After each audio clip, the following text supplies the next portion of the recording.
Sunday. Good evening, everyone. Welcome to another episode of True Story Live.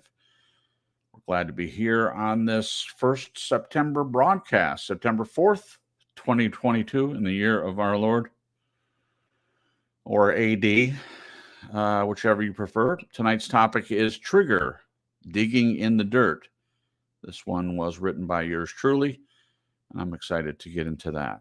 I think it's going to be a good broadcast. And we've got a few people in the chat, which we will say hello to all of those folks in just a minute. But first, as usual, we will say hello to our panel, which includes our friend from Australia who was missing last week, Glenn. We're glad to have him back, and we'll start with him tonight. Welcome back, Glenn, and just say hello to the peoples for us. Yeah, hi. Good to be back. But I'm not sure if I'll be having some more time off, but all will be revealed, no doubt. Right. But I can assure you, I won't be hopping on a plane and going somewhere for my personal entertainment. Right. Gotcha. Well, we're glad to have you back, and certainly we'll take it as it comes. But you certainly were missed last week, so this will be good to kind of jump back in. And we also have with us Marisa.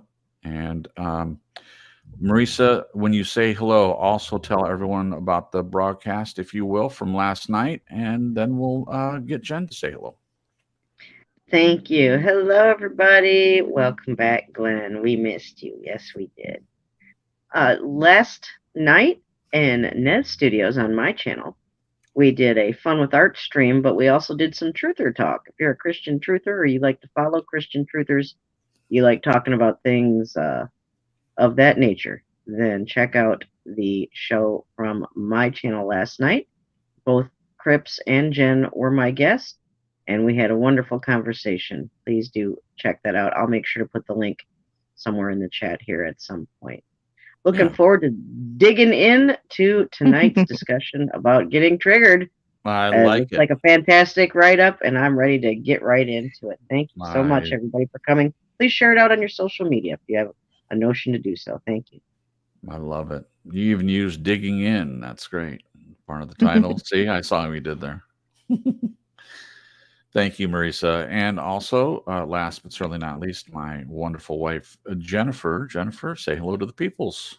Hey, peoples. Great to be here. Glad to have Glenn back and looking forward to digging in.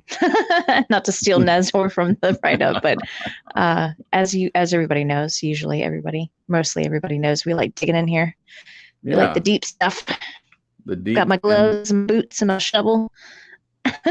Yeah. So when Jen and I were first talking, I always like to point out that when we would dig into topics, and I love about Jen that we can talk about surface stuff. We can laugh, talk about funny things or funny stories. She loves funny videos, and it's just a delight to my ears to hear her laughing about something. And then sometimes she'll want to show it to me. And, I don't always find some things as funny as she does, but that's okay. We all have different sense of humor, but sometimes she finds things that I just roll over laughing, and it's just interesting. But we had, some deeper conversations right from the beginning. And that's one of the many things that I cherish about our relationship and our back then, our friendship at the time.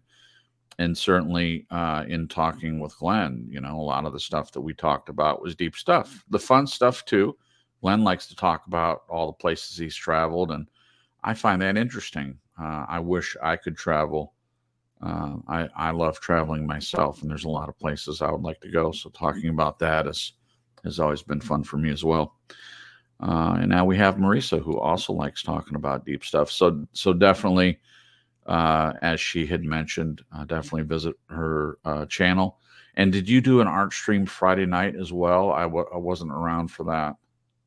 Yes, I did. In fact, I did back-to-back art streams with my artist friend Floyd Bingo on his channel, Accentuate the Narrative, at 8 p.m. And then at 10 p.m. on Friday, I did a stream on my channel. So I'll put those links out there in case anyone is interested. Cool. Perfect. Now, Glenn, I don't want to put you on the spot. I should have asked you this before, but do you care to tell everyone what's going on with Sandra and do you want to say anything about that? You don't have to, of course, but I didn't want to, I saw Janet, and if anyone is concerned about her or what's going on with you, please share if you'd like to. If not, we'll just. I don't want to say too much at this point. Okay. Other than we're dealing with some serious stuff, and that I'll have more information in a few weeks. Okay. Didn't mean to be uncouth or anything. Oh, that's fine. That's not a problem. Okay. Well, you guys all know here on the panel what's happening. Yeah. It's a difficult time for her, and I'm just her assistant, so to speak. Right. And we're just working through stuff. Okay. Well, for those of us who are prayers, Glenn has said that he doesn't mind that. Prayers are appreciated and thoughts, and if you would send those out Glenn and Sandra's way, that would be appreciated. So thank you for that. All right. Jennifer, if you would take a few minutes to say hello to anyone in the chat, and then as people come in, we will make sure and welcome anyone. And if you're in the chat and you see anyone new, please make them feel welcome for us, please. Thank you. Absolutely. We've got Groot. Groot was the first one in the chat. I'm not sure if there's one here, but believe in the Lord Jesus Christ. Hey, believe. We've got Nez, Rachel, our very own Crips, Andrew. Hey, Andrew. And I think his last name is Habitus or Habidic. Oh, yeah. Hold on. I just said that sounded interesting. Then we got Bobby. Celine is here. Janet, she popped in. She's stepping out real quick. She'll be right back. Our very own Glenn, and that's it so far. Hey, guys. Fantastic. So Andrew and also Groot are friends with Marisa, and I think both of them were there last night for Nez's broadcast that Jen and I were a part of, I believe. Yes, they were. Hello, Groot. Hello, Andrew. Hello, Bobby. Bobby, too. Yeah. Hello, everyone. All right. We'll get started. As I said, we'll make sure and say hello to anyone else who pops in. And when we get to the questions, as usual, we definitely want your answers. So if you'd like to answer, just pop it in the chat. And when we see it, everyone tries to help me keep track if someone makes a comment. So if you really want me to see it, you can put at True Story Live and it will highlight my name. Or if you want to address it to Glenn, do the same thing. If you're Marisa or Jennifer, any one of us, and it'll highlight it so it can easily be seen. Okay, all that aside, we're going to get started. Again, the topic for tonight is Trigger, digging in the dirt. Triggers, what are they? What are they not? We've mentioned triggers a lot on this channel. Well, when I say we, I essentially mean Jennifer and myself, as Glenn likely would not use that terminology. Likely. We shall have to ask him. Before we really get rolling, there are plenty of songs that exist that try to tackle this subject, the focus being on being triggered, being angry at someone else for something they said or did, past, present, or future.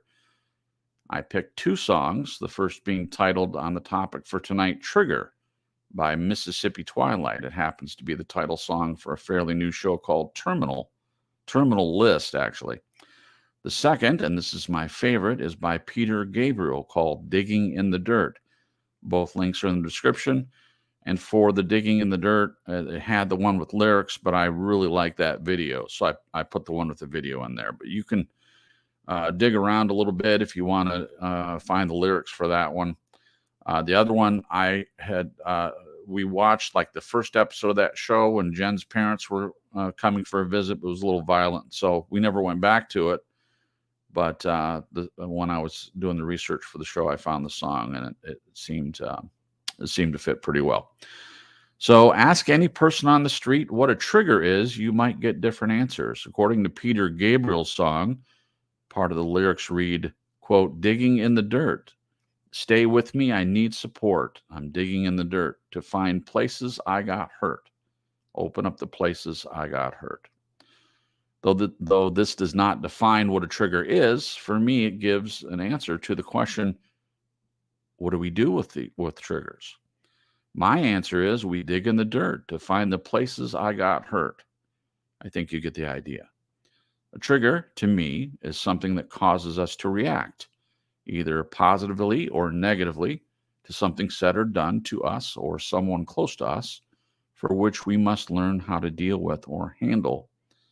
So for our first real unrhetorical question, what is a trigger to you? How do we deal with triggers? Are there good triggers and bad? Can we learn not to allow triggers to affect us in our journey? A simple dictionary definition of a trigger is the following. If someone triggers someone, it causes them to have an extreme reaction of fear, upset, or anger, especially because they remember a traumatic experience. To me, that is pretty close to my definition, and is that idea of being triggered and how to deal with it, which is the focus tonight. In preparation for the show, in my opinion, God, in Glenn's mind, the universe, but regardless, I feel outside forces have given me several things to look at to help me give examples of triggers. Jennifer did a broadcast not too long ago talking about her family's comments and behavior during a recent visit. Her father crossed over her boundary to not talk about finances, jobs with benefits, etc. with us. And he made her surprise birthday weekend about him diverting or trying at least to divert attention from Jennifer's birthday surprise and put it on their worries and their fears regarding our personal situation. I was indeed triggered, mostly for what they did to Jennifer, but personally, I did not like what I considered to be an attempt to saddle their expectations on us when they should have kept it to themselves. I'm happy to say I stood up to them, and in no uncertain terms, I addressed their uncouth behavior. This is something I have learned when triggered, and it is the best way for me to handle them. I have always felt like I had to say something rather than just let it go. But I've gotten much better at doing it in a more healthy and graceful manner. Can you think of a story in which someone triggered you? How did you deal with it? How do you think you could handle it better next time? I was triggered this weekend. Jennifer had been dealing with letting go of her family and learning to change the way she sees them, and in that, changing the way she sees herself and her role in the family dynamic. On Friday, she was running things through her mind, and I could feel things from my perspective were a little off, a bit different than what I consider to be normal operating procedures. Of course, she was a little nervous about all this. It is not easy to let go of who your parents really are and implementing this radical acceptance. A few times that day, from this place Jen was in, she fussed over things that she normally does not, pertaining to me, and asked questions she does not normally ask.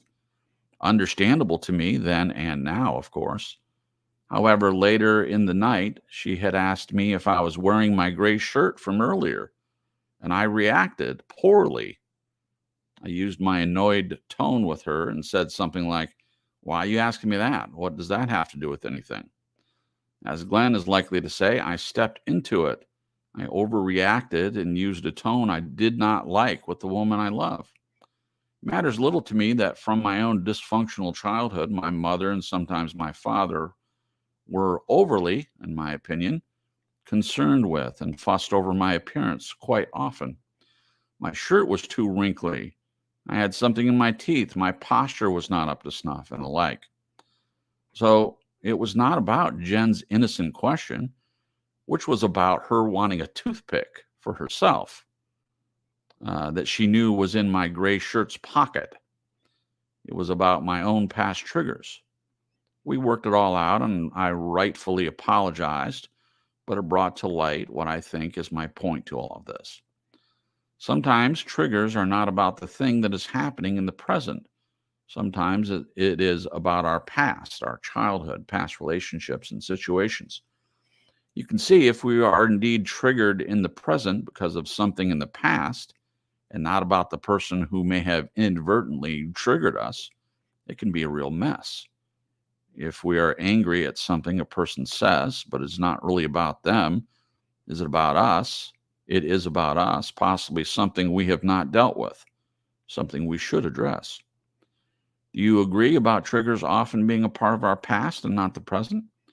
Do you see how that can potentially muck things up in our present relationship? What do you think is the best course of action? We all get triggered one time or another. I think we can use triggers as a way of learning areas within ourselves in which we can heal, grow, and change. We hope we have given you a few things to think about and hopefully better ways to handle the times you might be triggered. And I'll read that again at the end. All right, so there we go. That's the topic I wanted to focus on tonight. And as I said in the write-up, I only shared one story. So the beauty of doing a write-up is it can go a lot of different places. And what were we talking about, Jen? There were like 4 or 5 different things. And even today, there was another thing that was a trigger. And we can talk about that a little bit too. But there's plenty to draw from. And it just seems like sometimes, and this is, I didn't know what I wanted to do for a topic. And it just seemed obvious to me. All this stuff, leading up to doing the write-up this weekend, it just seemed like it made the most sense to kind of focus on this. So there we go. All right. So again, the lyrics, digging, and this is Peter Gabriel song, Digging in the Dirt, Stay With Me, I Need Support, I'm digging in the dirt to find places I got hurt, open up the places I got hurt. And that's kind of what we do on this broadcast. We dig into places, and if you listen to the broadcast, especially if you're hanging out in the chat, a lot of you guys have answered a lot of questions and looking at yourself and looking at your own relationships. And that's what I call it. That's what we call it. It's digging. So the first question we want to ask, I'll read the last sentence before this. A trigger to me is something that causes us to react either positively or negatively to something said or done to us or someone close to us, for which we must learn how to deal with or handle. So for our first real unrhetorical question, what is a trigger to you? What is a trigger to you, Jen? Do you want to go first? Sure. I think for me, it could be a couple different things, but I think for me, it's, I guess it's almost like, it reminds me of deja vu sometimes in a a little bit of a different way, like something somebody does or says kind of evokes a feeling from something that's happened in the past that was similar. Yeah. I know sometimes people get triggered from smells or sounds.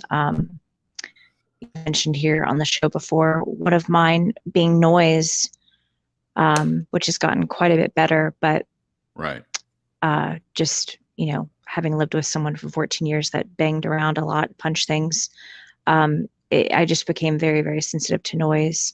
Sometimes it can be criticism or unsolicited advice. That's a big one. Unsolicited advice. You're like, oh, okay. Because I think it's one thing if you go to someone and ask their advice.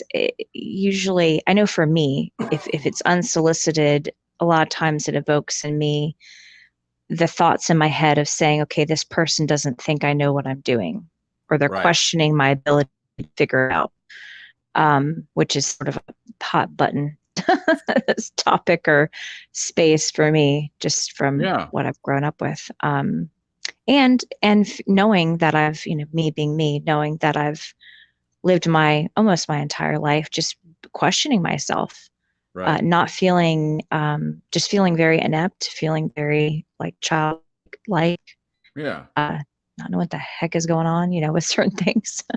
So unsolicited advice definitely could be one. There's a lot I think that people deal with, but that would be what I would share at the moment.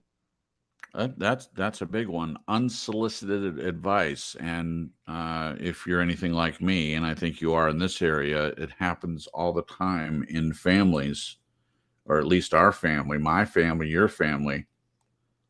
People jumping in, feeling like they need to tell you what their opinion is. And this story that I used from yours, I mean, we're getting a lot of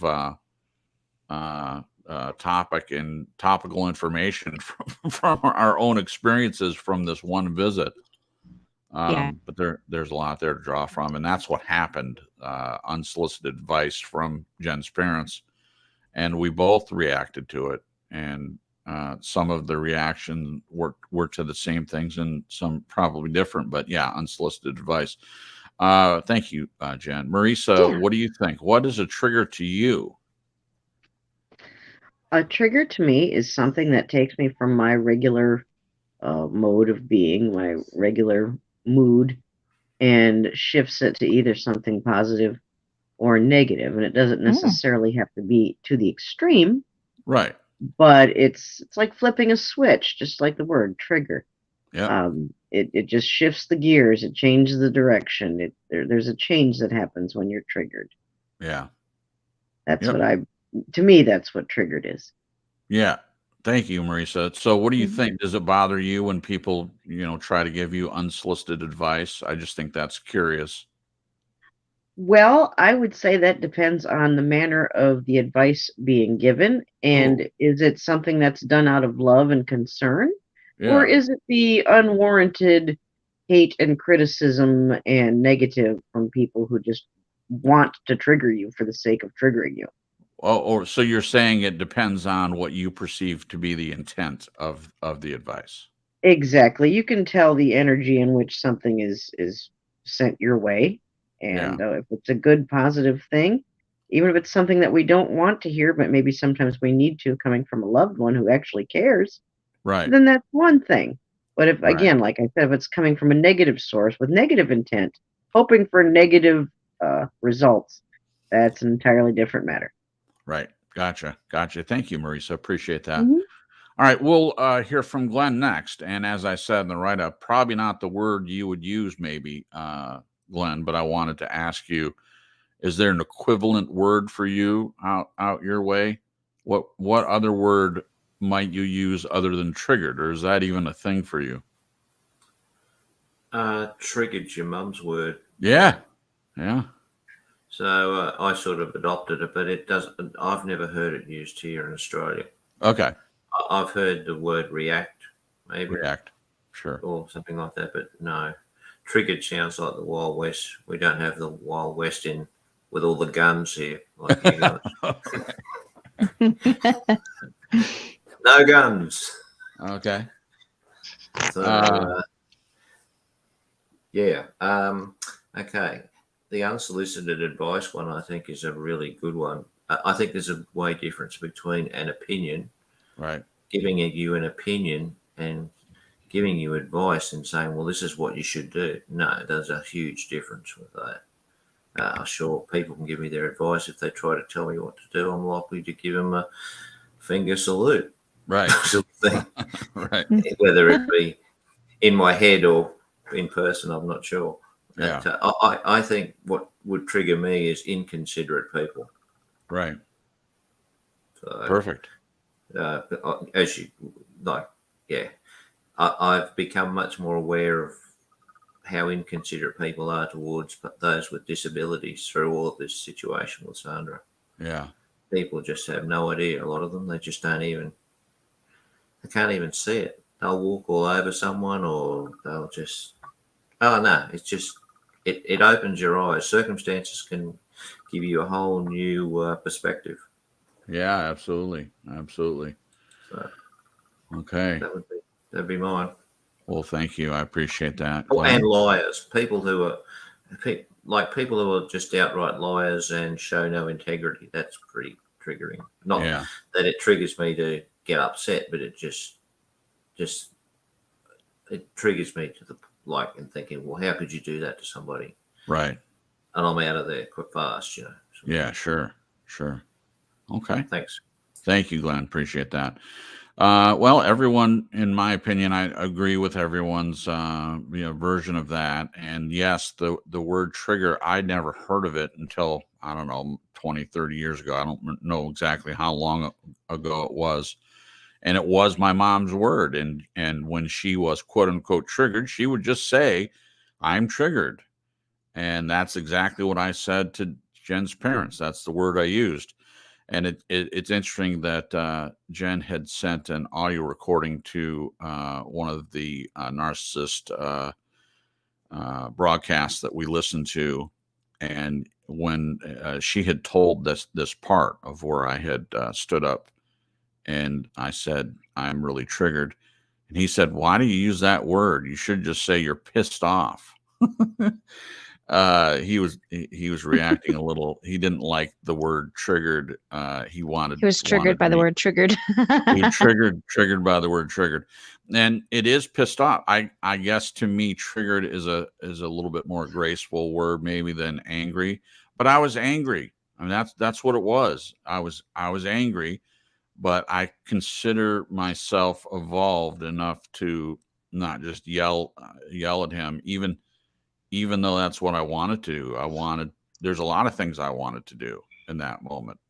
And of course, Jen and I talked after the fact. And just like a lot of situations like this, you always think later, I wish I would have said this. I wish I would have reacted like this. I mean, I think it's natural for people to do that. So after the fact, there were plenty of other ways I thought of that I could have reacted, but ultimately I was happy with my reaction. I felt like it was dealt with in a healthy way. But yeah, it's something, a trigger, and some of the stuff I already knew, like the term trigger applied a lot to soldiers with PTSD or CPTSD coming back from the battlefield.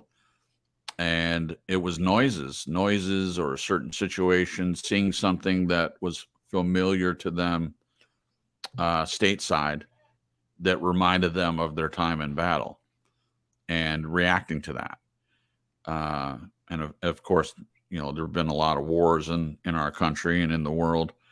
And that's what it used to mean, as far as I'm aware. And I guess it still means that. I don't know what term they use for it now, but it makes sense.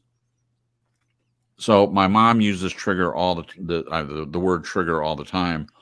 In fact, one time we were playing Pictionary or one of those games. We had a whiteboard. My parents used to be in Amway, and they had been out of it for a long time, but we still had a dry erase board, on a stand that we would use for other things.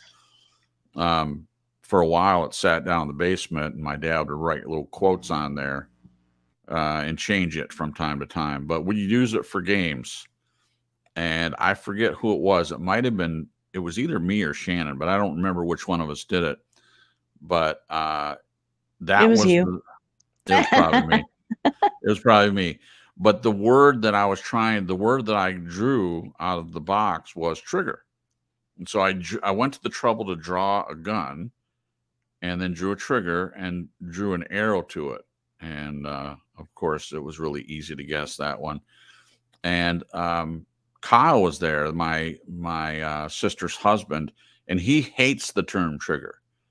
I've used it with him, and it really irritates him. And I've kind of looked at why. That's probably a topic for another broadcast, the things that irritate Kyle and why. But it was curious to me why something like that, why the term trigger would irritate anyone. To me, it's just a descriptor. Glenn said, a reaction, and that's all it is. So I don't see what the big deal is, but I suppose it can irritate people. And I would guess that if that word irritates them, there's something behind it that they're uneasy with, or something that quote unquote triggers them. They're triggered about the word trigger. So there we go. Okay. Next one. How do we deal with triggers? How do we deal with triggers? And we'll start with Marisa first. Marisa, when you get triggered, what's your what's the way you decide to deal with triggers? Well, if it's a good trigger, then you just go with it. If it's a positive experience, go with the Sure. flow. But if it's a negative trigger, I've had to learn to control what I say, to control how I react, Right. because we can all get caught up in the heat of the moment and just react out of just sheer emotion without taking the time to think things through about what you really want to say and how you really want to handle the situation. Yeah. So I've been there. I've had to struggle over the years with not just reacting in the moment. Now, there are things that, like if there's an emergency situation, that's going to trigger you to respond appropriately to said emergency. That's okay. But I've really had to work on personally to not just necessarily say the first thing that comes to mind when it's a negative trigger, Right. because 9 times out of 10, that's, even though you're allowed to feel your feelings and you may not even be saying anything wrong, still, you got to consider who's on the receiving end of your response. If it's somebody who's saying something to you who cares about you, Sure. who's trying to communicate with you, even if it's something you don't want to hear, that's one thing. Yeah. And usually those people will understand if you even sometimes get a little heated, Yeah. certainly. Sure. But the people you want to watch out for are the negative triggers, the ones that don't give two shits about you, the ones who Right. just want to push your buttons and trigger you just for the sake of doing it for their own entertainment. Yeah. So really, I've had to learn just to step back and sometimes, and especially when dealing with narcissists, because narcissists love to trigger, you Yeah. just got to ignore it. You just got to go your own way and not put yourself in a position for them to, you don't have to have a front row seat Right. to their attempts to trigger you. Right. So yeah, I've had to learn control. I've had to Sure. learn a lot of control. Yeah. Sure. And I might have to leave and come back with a different device. So I'll probably pop out and pop in just a moment. Okay. Okay. All right. Sure. Thank you. Sure. Okay. Thank you, Marisa. I appreciate that. All right. We're going to go over to Australia and see how they, in this particular case, how Glenn deals with triggers. How do you deal with triggers, Glenn, or reactions, whichever you prefer?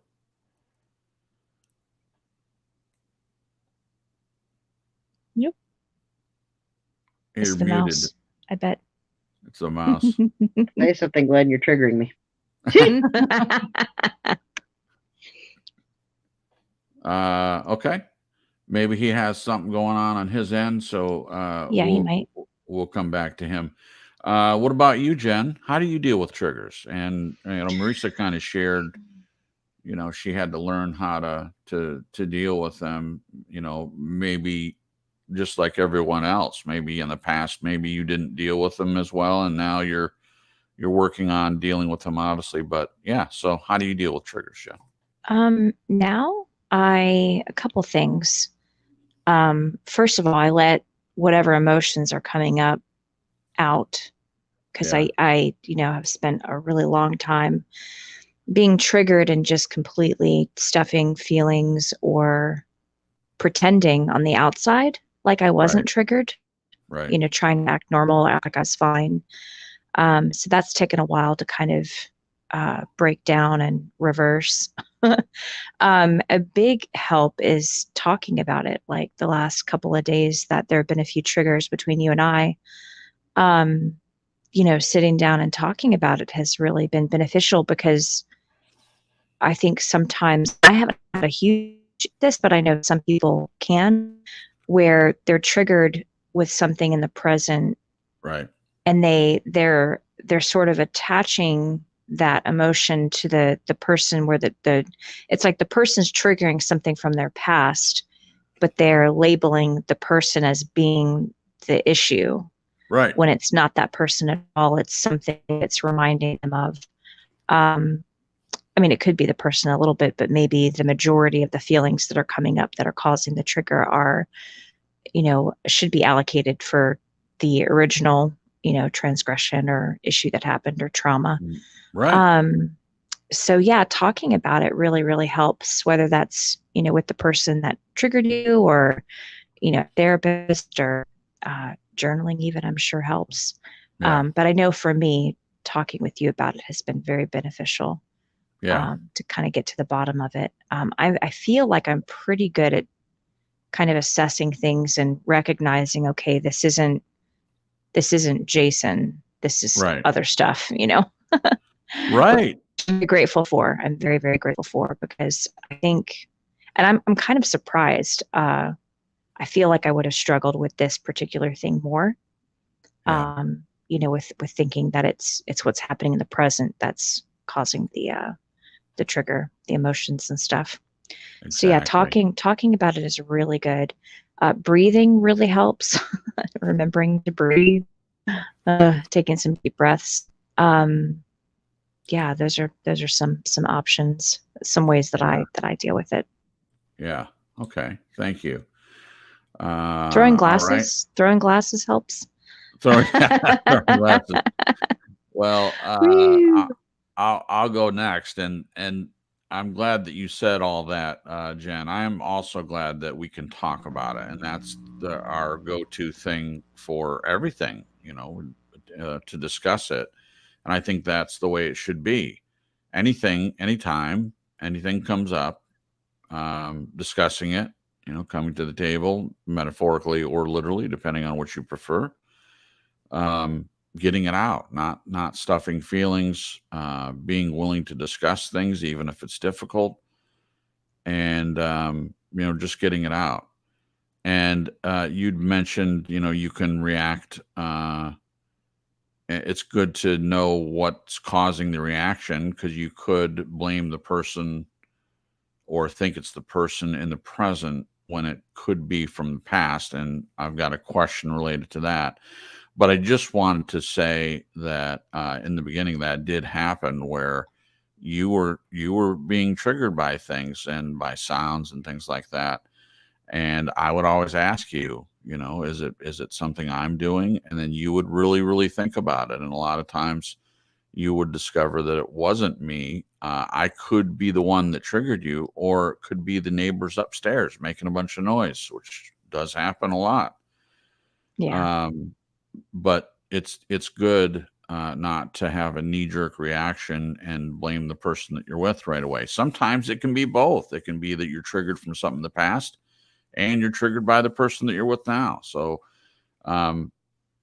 as we learn what triggers are, learn what they are for us, and we can determine where it comes from, and that helps to learn how to deal with it. Yeah. Thank you, Jen. Before I answer, I had two comments I wanted to read. One was a while ago, but Andrew said, here's one of my top triggers. When someone you love is wrong about something important and they insist on being right, and that I'm wrong for speaking the truth. That is a big one. And that I think that's pretty frequent for a lot of people. There are so many people that want to be right about something to the point where they just rather argue about it instead of admitting that they're wrong. And that is extremely triggering and annoying and irritating and frustrating, I think, for anybody. So thank you for that, Andrew. And Bobby says, it irritates me, but probably because I know this woman who is triggered by absolutely everything. She's constantly stressed out. It's exhausting. That's hard. Yeah, that is hard. That can be frustrating when you're with a person like that. And my mom was like that sometimes. She was triggered by a lot of things. And I definitely, knowing the history, knowing what she'd been through in her life, I feel like, especially later in life, I understood a lot of times she was triggered, but sometimes she'd be triggered by something and I just didn't get it. But again, I didn't have her experience. So it would have been really difficult for me to always to fully understand why she was triggered by something. And I was fairly insensitive at times with her. Sometimes I would even just say, wow, gosh, you're overreacting, which is gaslighting. Yeah. It totally is. And of course, I learned that over time, and I definitely worked on changing how I reacted, and I got better at it. But when you tell someone their experience, they're reacting to something, and you tell them that they're overreacting, you might as well just also add that you're gaslighting them to it. Are there any cases in which someone really is overreacting? Well, sure, people overreact to things all the time, but it's when you accuse them of it. I mean, I would say you have to be very careful of doing that. Okay, so how do I deal with triggers? In the past, I know this was not something I had an issue with not saying something. I feel like I've always said something. I've been really good at that. Now, I wasn't always good at how I said it. I didn't always say it in a healthy way. Sometimes I would get a tone, and I would react out of anger when I felt triggered. But at least I think it's worse when you get triggered to not say anything, just pretend like nothing ever happened, and you're stuffing, as Jen mentioned. That's not good for anybody. It's not good for you. It's not good for the relationship that you're in. How is someone going to know how to better communicate with you if they say something and you're triggered and you don't say anything and you don't share it? Now, having said that, I feel like we should communicate in a healthy way, and we shouldn't, like yell at people and certainly not gaslight them either. That doesn't make us any better. So there's a way, in my opinion, to deal with triggers. But in the past, I was always blunt and direct if I was triggered. But that's how I dealt with it then. Now I simply call it what it is. Like I did with Jen's parents. I will take on board what Ollie said about maybe I should just say I'm angry. But currently, I'm okay using the word trigger. I tell them, and I tell them why. So it's very clear that I am upset about something they said or did, and I make sure and tell them why. Now, in this case, from the story that Jen told when she did her broadcast and that I brought up again, their reaction at the time seemed very good. At first glance, they said, "Oh, well, that's good that you're triggered, because that tells us that you care." The implication is that they didn't know that I cared about the topic of job with benefits and things like that, which was what they brought up, and also wanted to know why we didn't go to church. Both things that are none of their business. It really is none of their business. But the thing, as I said in the write-up, the thing that triggered me most was that it was Jen's birthday weekend extravaganza, her surprise birthday, that Shannon had come up with the idea and that we had planned together, and it went off great for the most part. And here it was the next day, and they're changing the focus onto us, and basically their disappointment or their fear / worries about our personal situation. So if I had it to do over again, I probably still would have done it in the same way. I would have, not in an angry way or yelling or anything like that. I didn't do that. Even though that's probably what I felt like doing, I mentioned that I was triggered and explained what it was I was triggered about.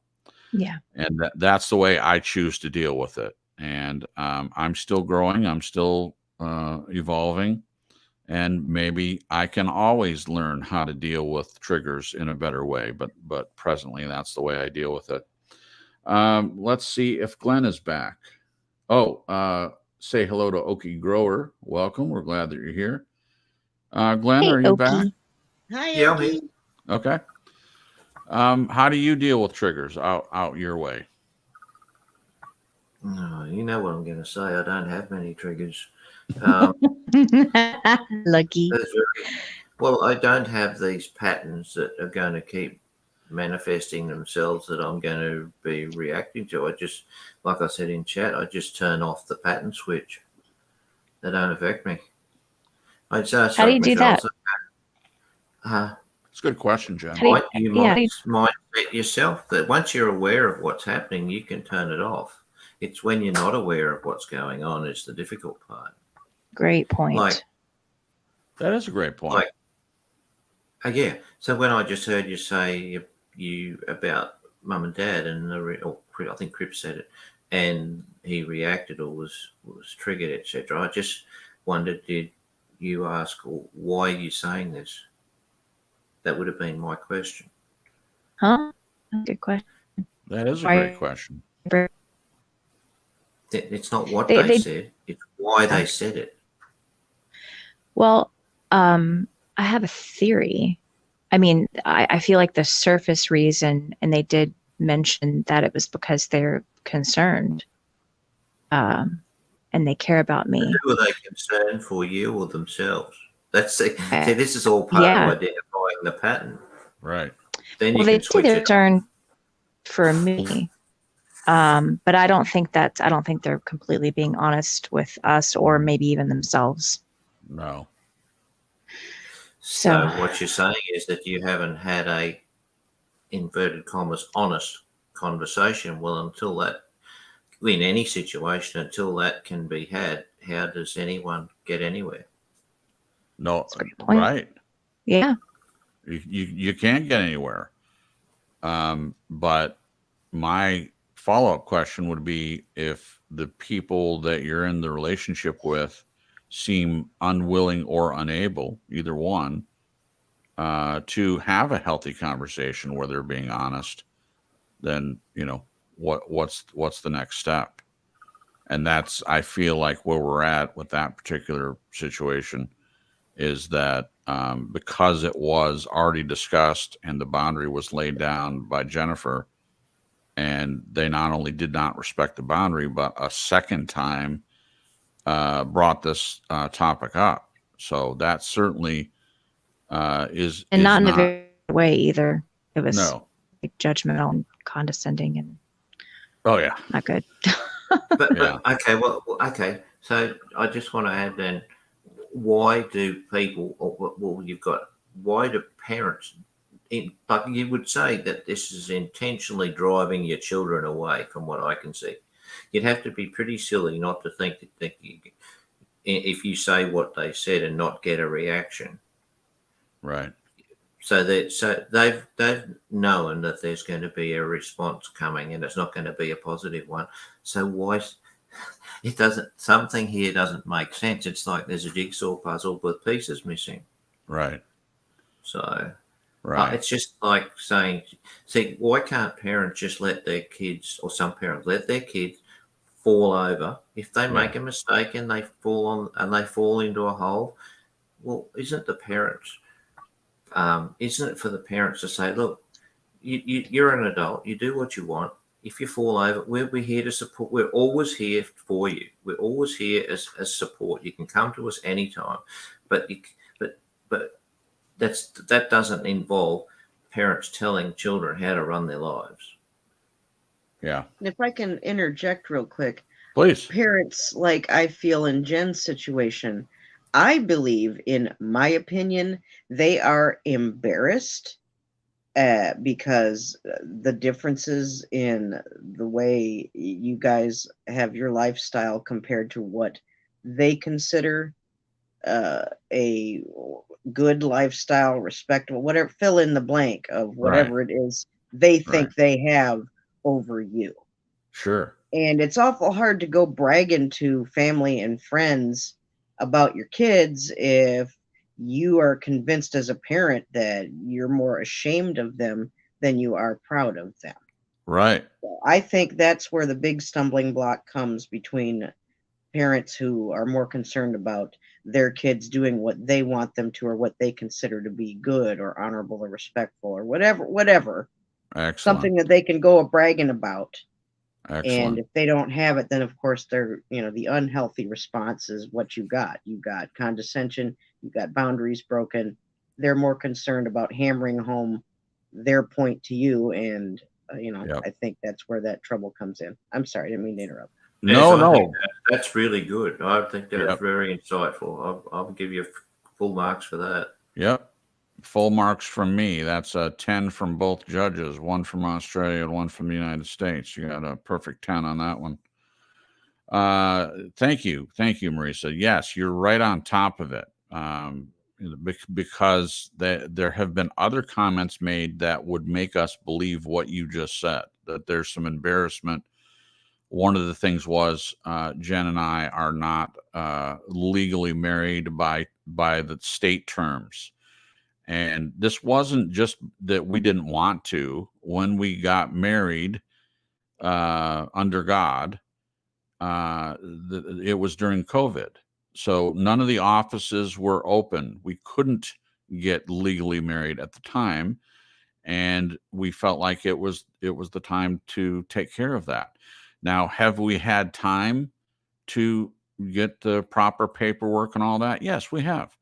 But we don't feel like, up until this time, we have not felt like it's necessary. It doesn't make any difference. One of my closest friends, we went and saw a movie together. His name is Marcus. I've talked about him a few times. I've known him since I was 7 and he was 5 when I moved to this area. And he knows about the situation, and he made a great point today when we were talking about this. He said that there's holy matrimony, which is what we've done under God, and that's the way it used to be done before the state was at all involved in people's marriages.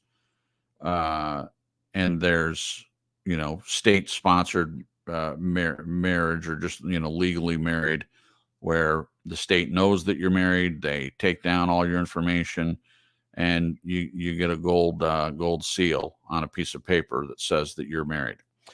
Well, Marisa, to your comment, Jen's mother had called her one time, and I think she talked about this once, but she said, well, what if my friends ask me if you guys are married, what am I supposed to say? And Jen can correct me if I mischaracterize that. Jen, are you back?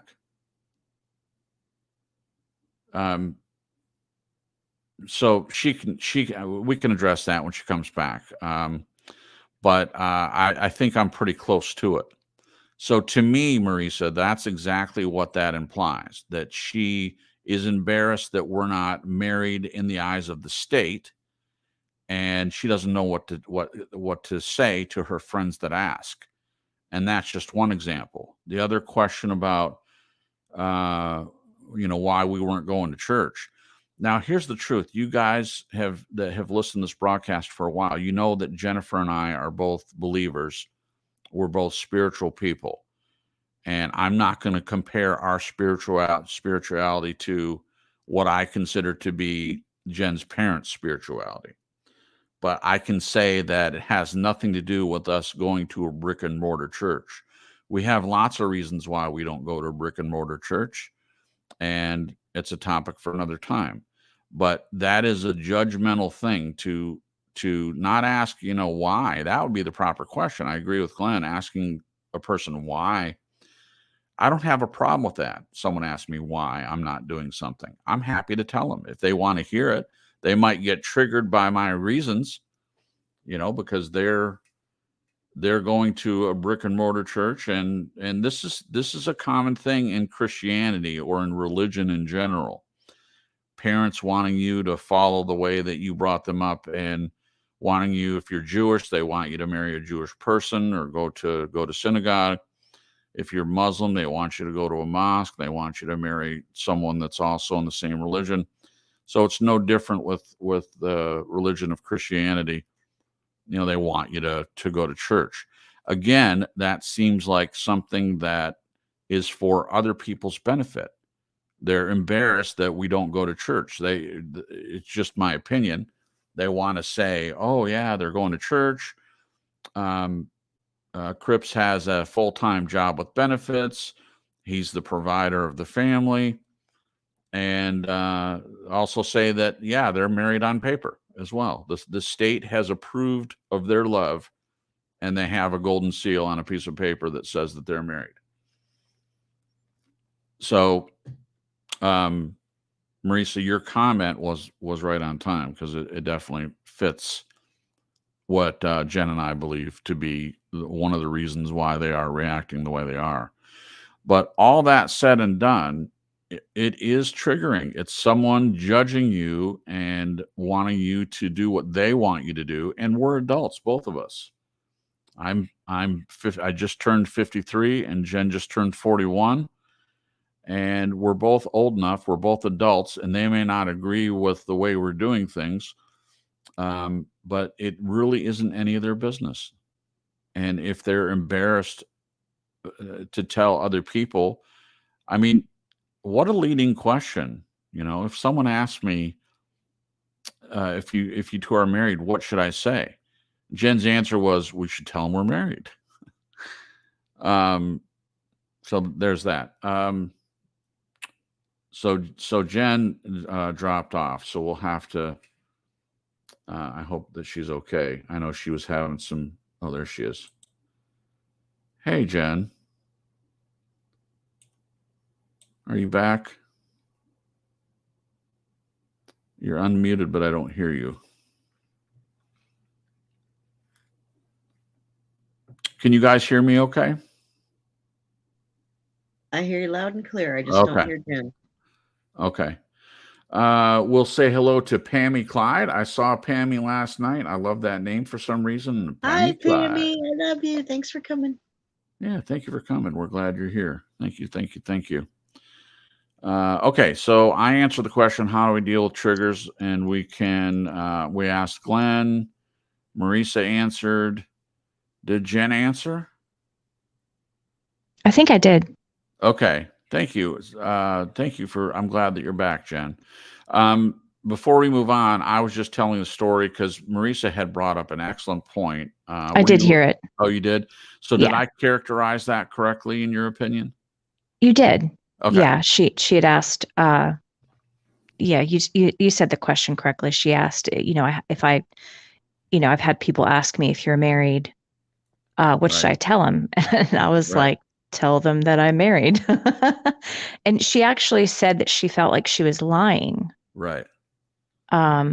Which I didn't really know how to respond to that. But I did let her know, we're married under God. And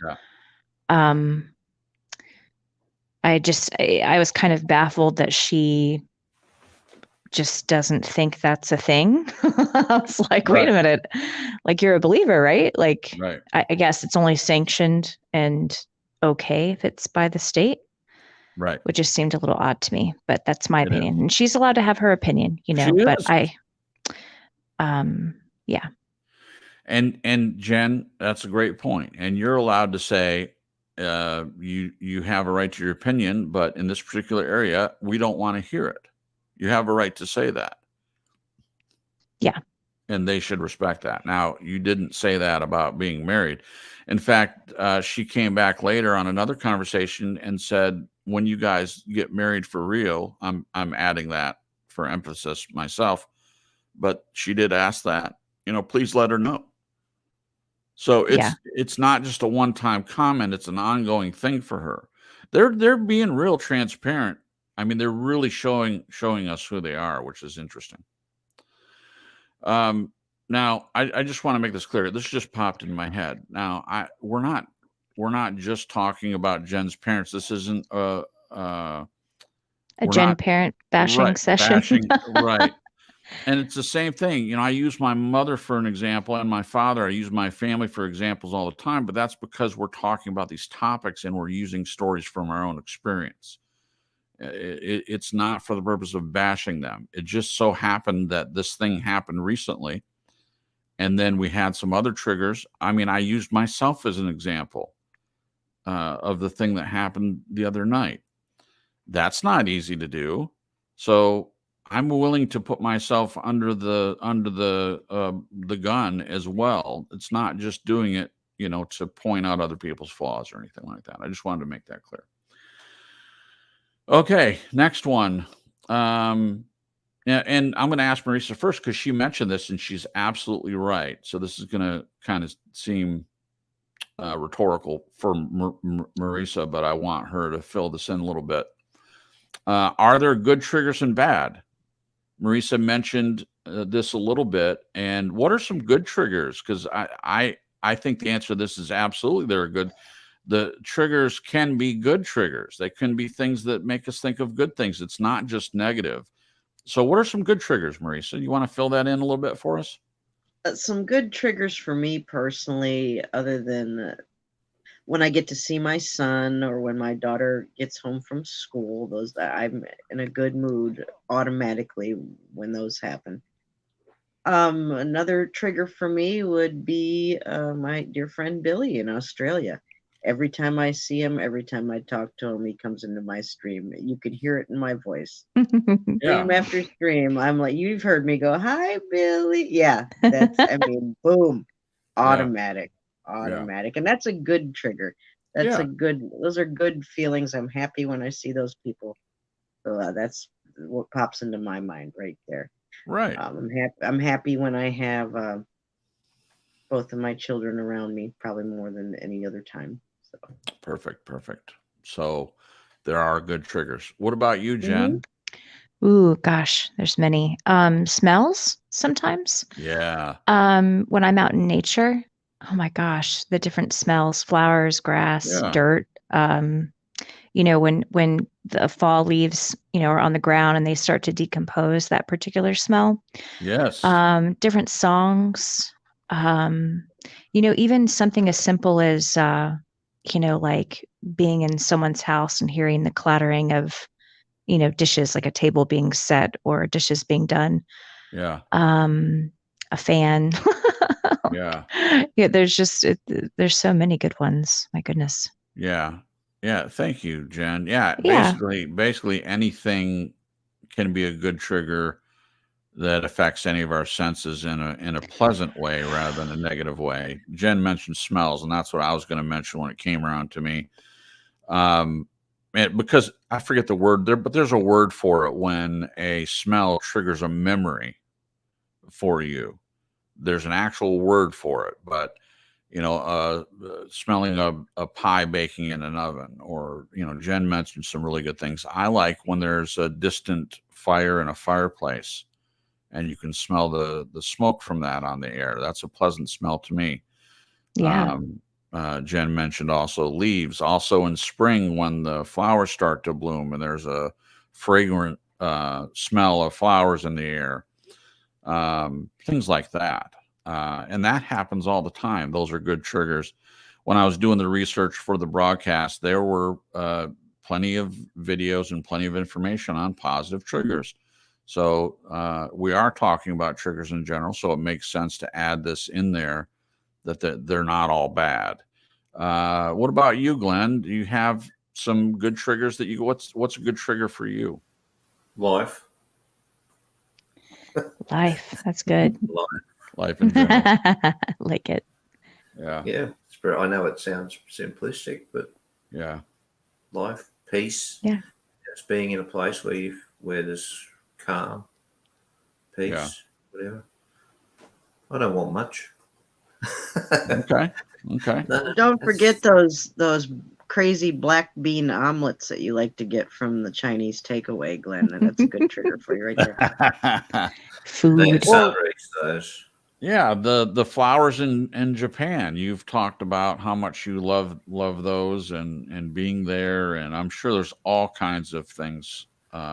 It's mainly places where the energy is. Yeah. Good. Gotcha.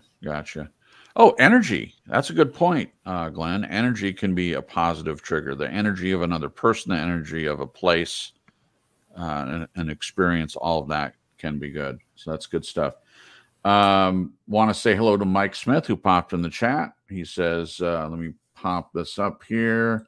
Hi, Mike Smith. Mike Smith says, good evening, Nez Lover, Starling Swallow, Indigo Violet, and good evening to the fourth panel member. I'm the fourth panel member. I apologize. My vision is not what it used to be, so I can't see your username. LOL. Sorry. It's quite all right. I go by Cripps. That's my last name. I'm the open symbol on the screen there. Welcome. We're glad that you're here. Thank you. No apologies necessary. Since you couldn't see the username, I just wanted to let you know who I am. There you go. Thank you for being here. Let's see. Can I read something that I just stumbled across? Oh, Because of it course. pertains. Yeah. I think it was Andrew that said something about patterns, and Glenn as well. But this says how to let go of painful patterns. You need to recognize that you developed certain patterns of behavior due to, and I guess even reactions, due to a belief programming you absorbed from those around you in the past, or because these behaviors kept you from feeling unwanted anxiety and hurt. You must now recognize that these old patterns of behavior are not working for you in the present. At this point, they are causing more harm than good. You must accept that if you keep doing what you're always doing, you will keep getting what you've always gotten. Right. Yep. Thank you, Stuff. Jen. Appreciate that.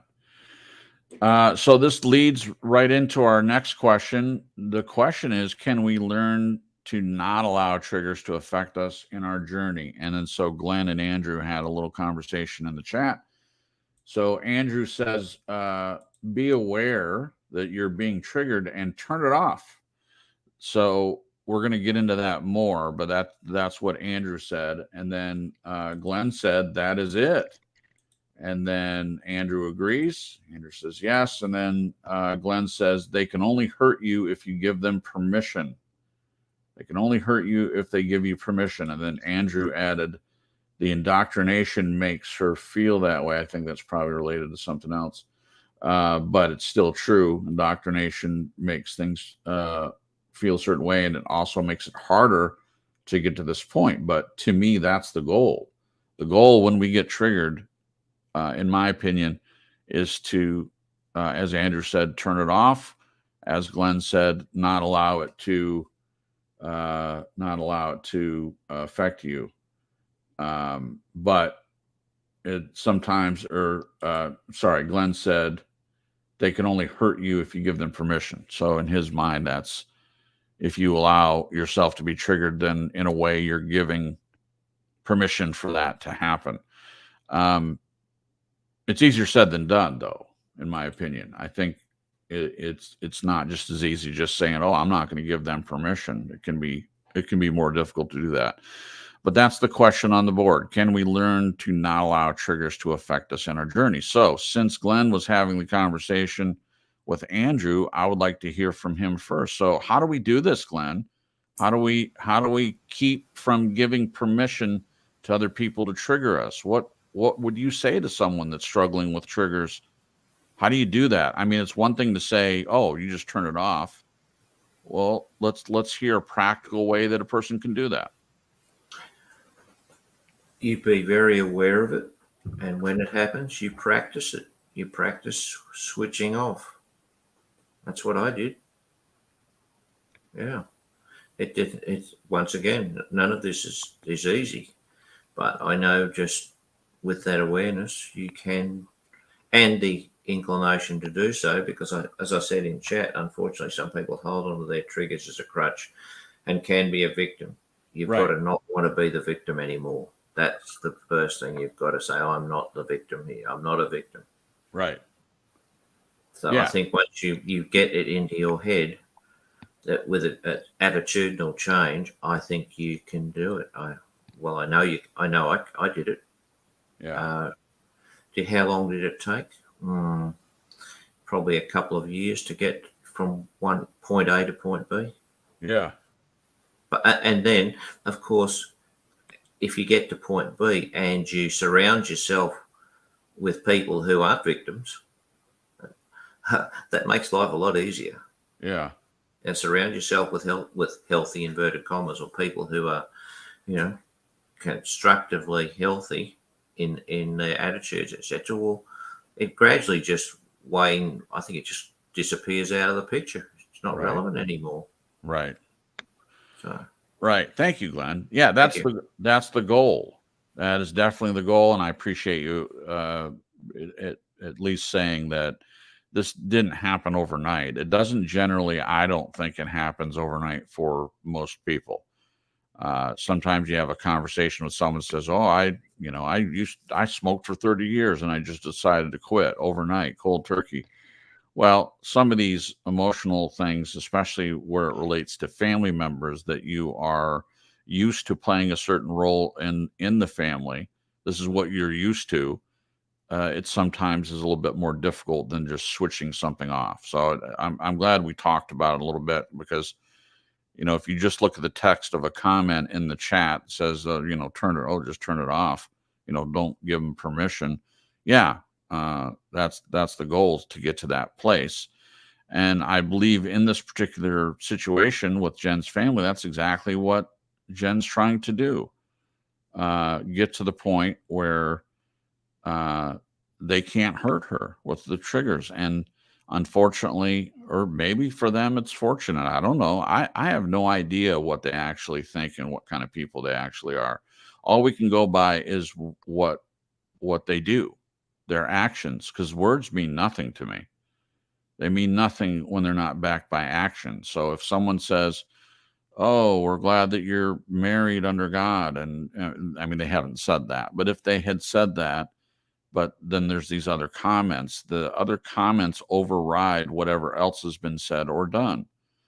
And that's just the way it is. It's not something I want. I don't want it to be that way. I want what people say to be the reality, but it they often don't match up. Okay, Jen, let's ask you, can we learn not to allow triggers to affect us on a journey? What's your take on, what do you think about what Glenn's saying? Yeah, I absolutely agree. I was going to share that for me, I have been spending a pretty great portion of my life waiting for my parents' approval and support, and love in a specific way. And, kind of like the blessing or the atta girl, pat on the back, Yeah, approval, all that stuff. right. And going through this has put me in a really great position, actually, of letting that go. I don't need my parents' approval or, gold star or anything to live my life in the way that I see fit, in the way that I want to live it, and be happy and have joy and peace and a close relationship with God and an amazing marriage. I just don't. Um, and so getting to that point, I guess you could kind of say it's like I don't care anymore. It kind of sounds a little bit harsh, but it's not necessarily anything to do with them. It's more with me. Letting that go and being in a really good place where I'm proud of myself. I love who I am. I'm introspective. I'm growing and changing every day. I'm learning things. Yeah. I'm making mistakes and allowing myself to, and not beating myself up for the mistakes I've made. Right. Recognizing, like we've mentioned before, that mistakes it's a part of learning, and they're mine to make. The decisions are mine to make. The mistakes are mine to make. The successes and victories I've had personally are mine to have. And just not letting other people, family or not, define me. Right. I just got stuck in a place for almost my entire life of waiting for other people to define me. And unfortunately, the definitions I was getting were not good. Yeah. And so it was keeping me stuck. So now it's very freeing. Of course, I don't like going through this with my parents. It really sucks. But at the same time, it's been very freeing and just amazing in a certain way. Right. All right. Thank you, Jen. Yeah. All right, Marisa, you're up on this one. Ken, what do you think? Do you agree with Glenn and Jen? Can we learn to not allow triggers to affect us on our journey? Certainly. Just like in our physical body, where we can train, like if you are taking a martial arts class. Right. You are often put in the ring with some of your other classmates and you spar. Sure. And what that does is teach you to take a hit and to either get back up when you're hit or not to go down at all. You toughen up. Calluses don't happen overnight. No. Sometimes you get bruises and scratches. Yeah. But you still toughen up. Your body toughens up. Yeah. And I believe we have to apply that same technique to our emotional and our mental status. We have to learn that those hits are going to come. Yeah. Especially from people who don't care about us or who are very hateful or negative. Or they may even love us in their mind, but their demonstration of it is overshadowed by their feeling of displeasure or embarrassment or whatever their big issue happens to be with us. Right. But we can toughen up. I agree with you guys absolutely. How do you toughen up? Well, those hits come in life, and it can hit you, but it can just wash right off of you too. Right. You know, you don't have to let that those hurtful things debilitate you or infuriate you to the point of mania. Right. Or rash action. You can learn to be still and consider where those attacks are coming from, and remember what's really important here: to engage with people who are giving you negative, or take the hit and grow stronger and refocus that energy to something much more positive. Beautiful. Well said. Thank you, Marisa. Thanks, Marisa. Well, no surprise. I agree with what everyone else has said. I believe that you can learn how to change this if it's something that's happening to you. If you're being affected by, if people are easily triggering you. I have gotten better at it with some people, and this is the point I want to make. There are people, and like friendships, for instance. I have friends that I have talked to about a certain behavior that irritates me or annoys me, and have brought it up. And there are some things that people are not going to change. It doesn't mean I just write them off, but what I have done, I have with certain things, like, this is not a good example because it doesn't really bother me, but I used to smoke. I don't smoke anymore. But it doesn't bother me when I'm around other people that smoke. It just doesn't. Now, there are some people that quit smoking and it really, really annoys them when other people do it. But using that for an example, you have a friend that's a smoker and it really bothers you, and you tell them, I appreciate if you don't smoke around me, and they just can't seem to do it.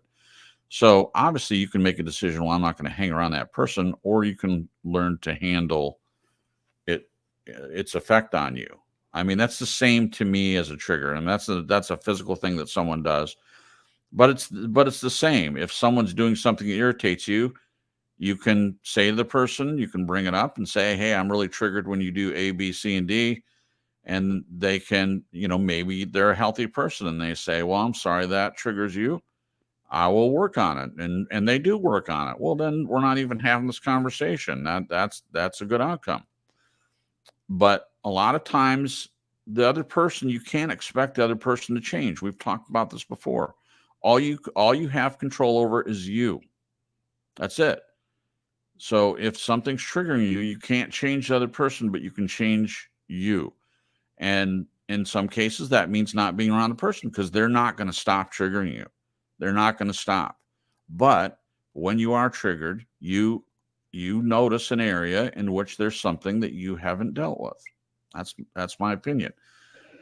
And we'll get into that. We'll get into where triggers come from. It's another question. I don't want to jump ahead of myself, but you absolutely can change how triggers affect you, in my opinion. It isn't overnight. I liked what Marisa said. She used sparring as an example, and you don't develop calluses overnight. When she said that, I thought of playing guitar. Now, I don't play guitar myself, but I am fully aware. I've been around people that play guitar, and they have calluses on their fingers. So it was a perfect analogy. You want to learn how to play guitar? There's a lot of pain involved in that. Same thing. You want to learn how to not be triggered? There's pain involved with that. you're developing an emotional callus, so to speak, because the person isn't changing. So the only thing you have control over is you. That's my opinion on that.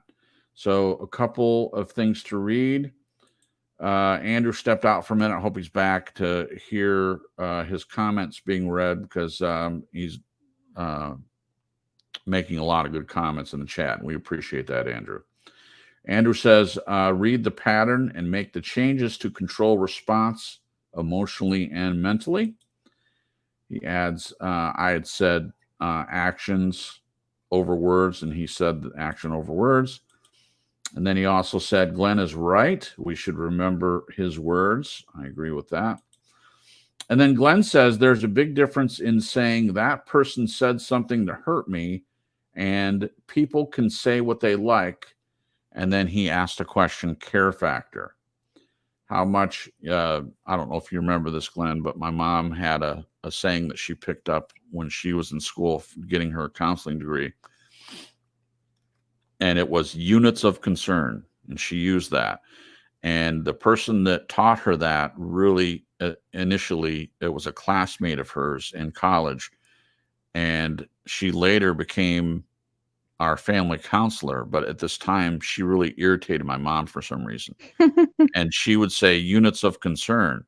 So units of concern are in a relationship, your units of concern, when your units of concern, how much you're concerned about a particular situation, do not match the units of concern of the other person.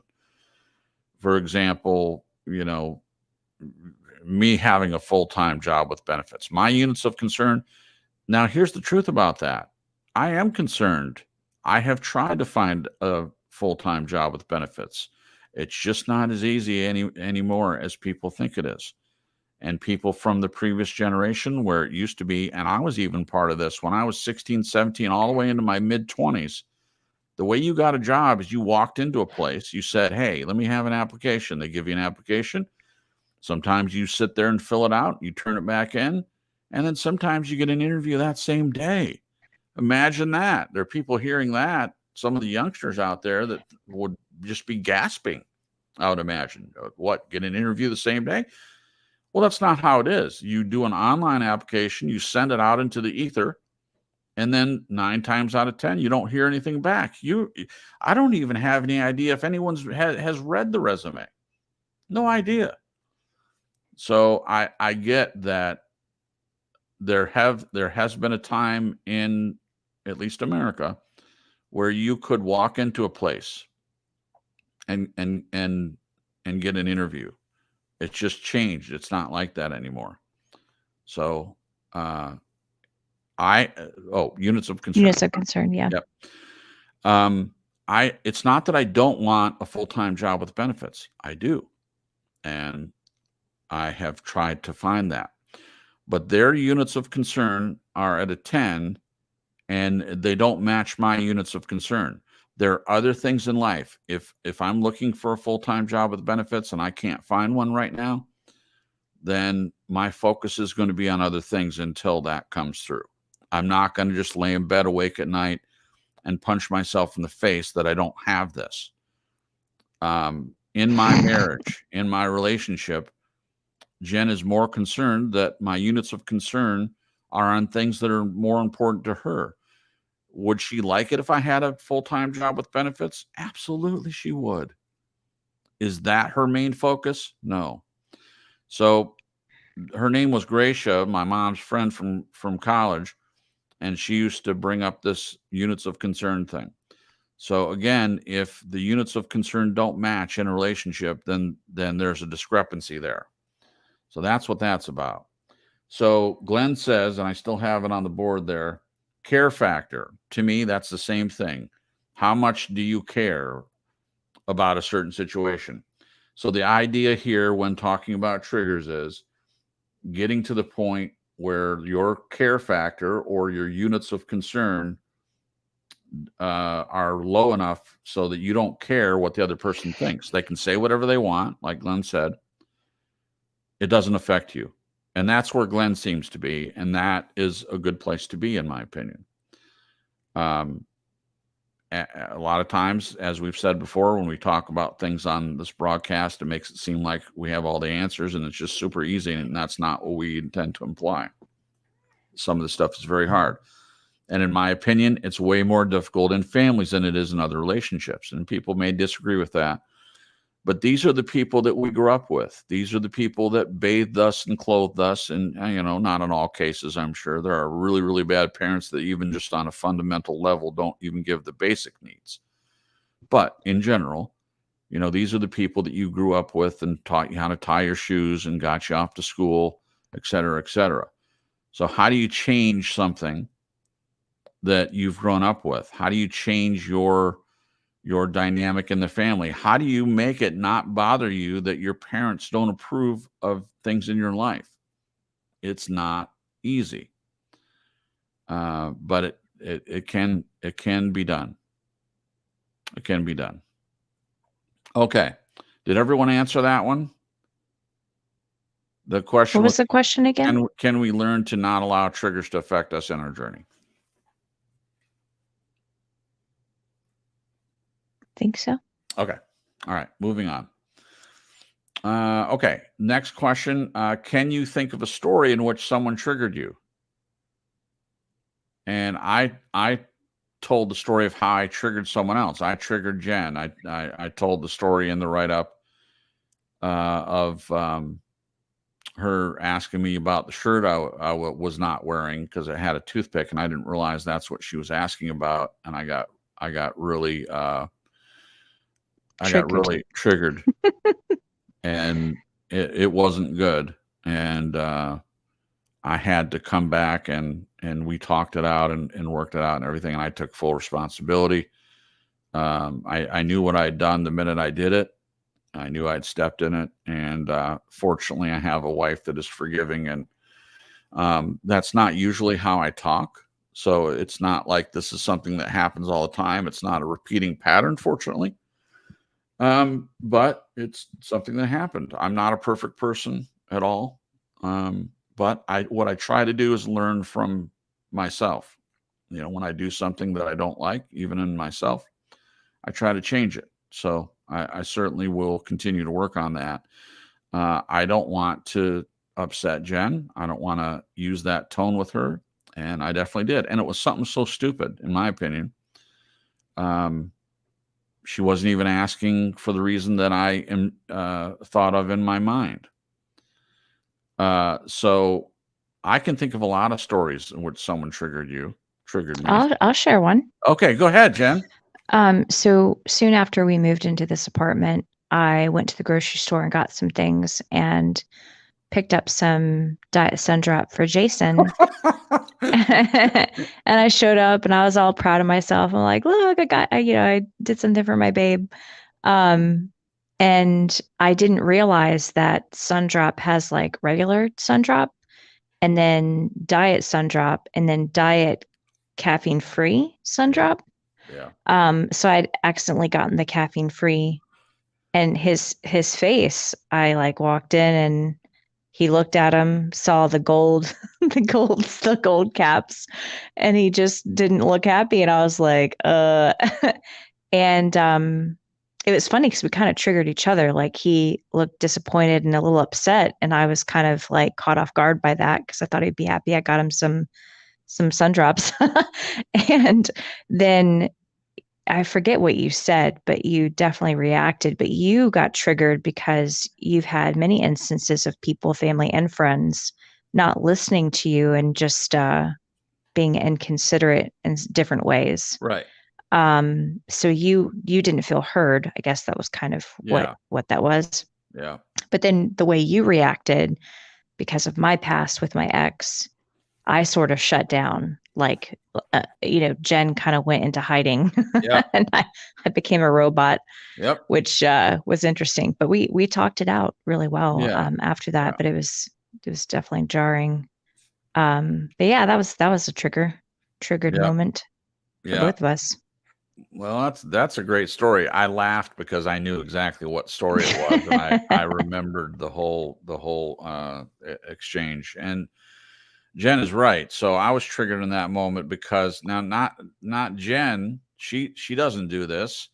If she does something that triggers me, it's always unintentional. I can't think of one story where I feel like Jen did something intentionally to trigger me. But there are people that do that. Believe me, there are. And, we talk about the dynamics of those people on this broadcast all the time. But since she brought that particular story up, definitely on my end, the reason I was triggered, and we're going to get into this because it's another question about where these triggers come from. But I was triggered from past stuff. As Jen said, it was definitely because in my past, if someone took the trouble to say, "Hey, I'm going to the store. Do you want anything?" And I say, "Yes, I would like Diet Sundrop," and they come back with, "It's diet, but it's caffeine free," which it's gross, and I don't like it.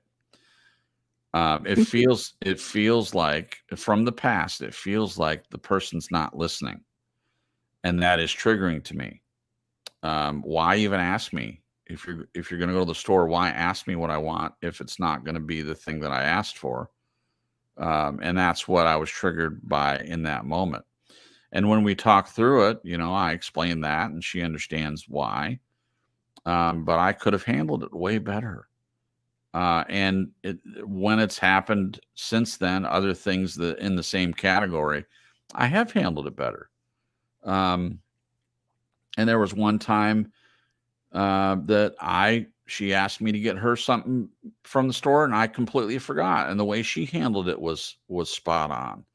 And I didn't like it. I probably didn't like it more than she liked it because it bothers me. If someone asks me if they can get me something and then they either forget or they get the wrong thing, I get really triggered by that. So when I did that to her, I was probably triggered more than she was about the fact that I forgot to do it. So this happens. It happens. And the way we deal with it changes everything. Marisa, can you think of a story in which someone triggered you? Wow. Do you have Where many? do we begin? That's another show. Where do we That should be begin? another show. Yeah. Just sharing stories. Nez's trigger stories. Oh my! I know I've triggered a lot of people in my life. I don't really see that I've been triggered so much as I seem to have triggered many people in my life. I'm not saying I've never been triggered, but Right. looking back, I'm thinking, yeah, I think I was the one who either purposefully or unintentionally, we'll be honest here, but most of the time unintentional.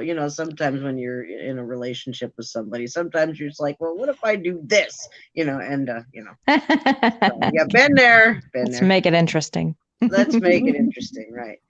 But I have triggered people to the point of the tirades, the ass chews, the language, punching the wall, not me, the other person, going around physically. Good Lord. One time I got an email from somebody, it was like a huge paragraph, almost like 1,000-word paragraph, and every word was the F word or a variation thereof. F-F, F-D, F-U, F and F. Oh, wow. Oh, my. It was a work of art in the F word. They probably should have just raised the letter point to like 100 and just wrote the F word. Oh my Lord. It was, wow. Oh, man. Yikes. I really can't think of a specific story where I've been triggered by somebody that I care to share right here and now. Okay, that's all right. But it's happened. But it certainly has happened. Yeah. I've been there. Yeah. Okay. So I'm going to ask Glenn in a particular way because I want to know.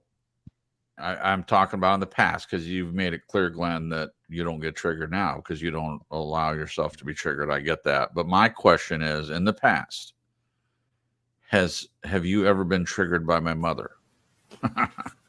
Oh, yeah. I love it. You did not disappoint me, Glenn. Woo! Yeah. That's like you have a conversation. She say, I drove the car to the shop. And I'll say, oh, okay, where'd you go? And she'll say, we've got strawberries for dessert. Well, some inane, like the trigger is that you'd say A and you'd get the answer back, which is absolutely nothing to do with what you just asked. Right. Or interpreted. Oh, no. I have. Like, are you dodging? Yeah. It's like I don't know whether that's a cultural American thing, but sometimes it just happened. You know, yeah. Once she said, "Oh, can you write a passage for these kids at the primary school about Right. Yeah. about God and stuff?" Right? I think you heard this. Yeah. About what you think about Jesus, and I was just did it politely and what I thought was very, considerate, knowing who the audience was, like, Right. And she came back and abused the crap out of me for saying, "Oh, Dad, what? What did I do?" Well, that's trigger. Like, sure, it is, and that would happen quite a bit. Yeah, she had that ability to do it. That's for sure. Oh yeah.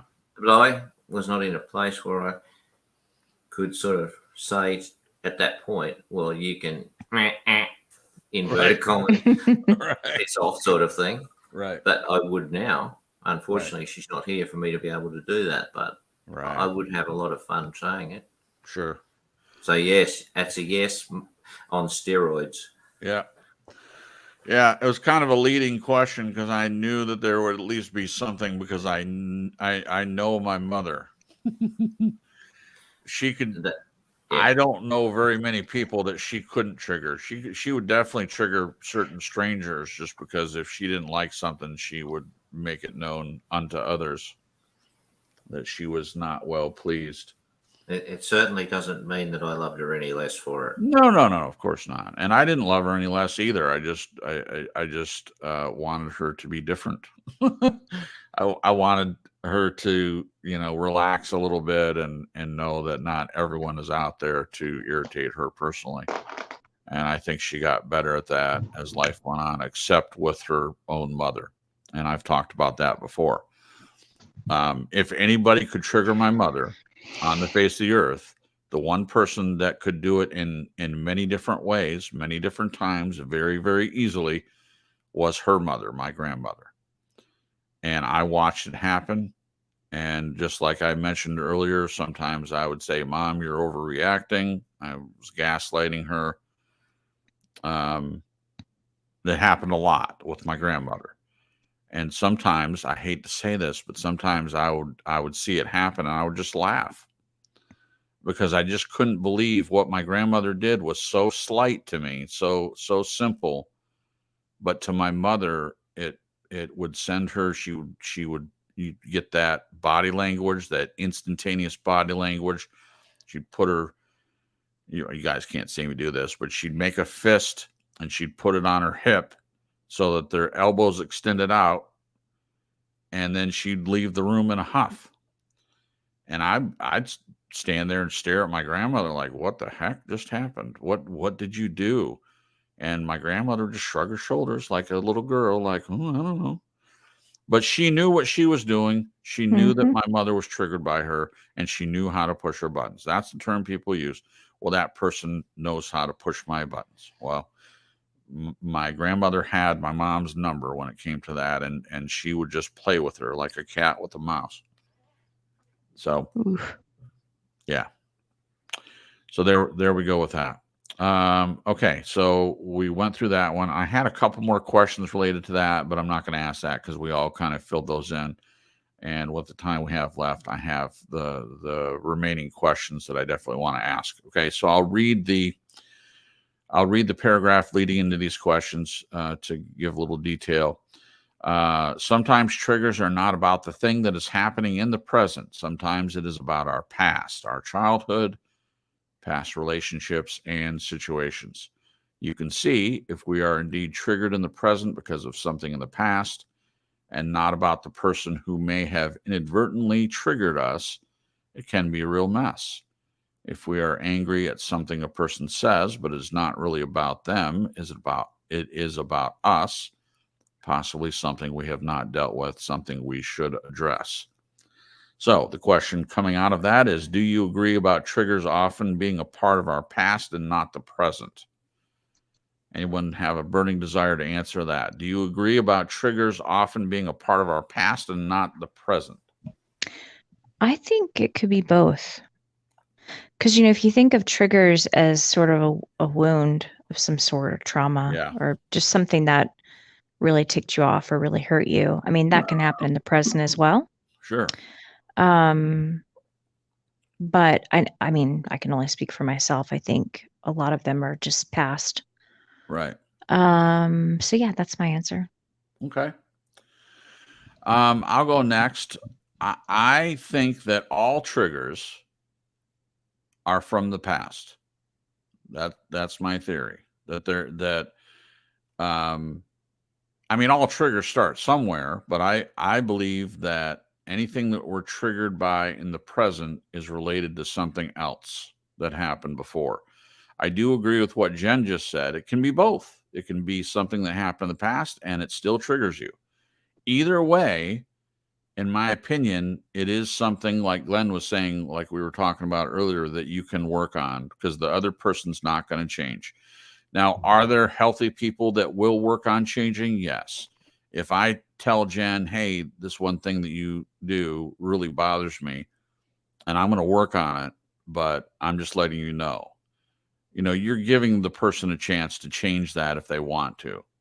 And she's a person that will work on it if there's a trigger.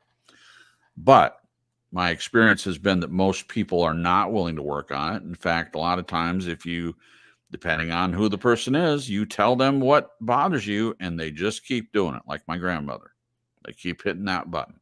They know it bothers you. Either you tell them or they see it. They see it in your face. They see it in your body language, which was the case with my mother. She had many ways to tell you that what you did bothered her. So they'll keep doing it. So that's my opinion. I believe it's something that happened. And as Jen said, there are some triggers are small, some are big, some are related to wounds that have happened. It's more than just a trigger. It's a wound that has been inflicted on you by someone else, and it's still there. It's not covered over. It could be open, could be an open wound, could be an infected wound. And that's really the best terminology to use because there are emotional things that are just as bad as a physical wound that is left untended. The same effect, just like a wound can, physical wound, if it's not dealt with, can become infected and you can lose your arm or your leg or whatever body part it is. That's gross stuff. But the same thing is true emotionally, I believe. I believe that wounds that are not dealt with can even turn into cancers. It can turn into physical things, like anger that's not dealt with can cause things to take place.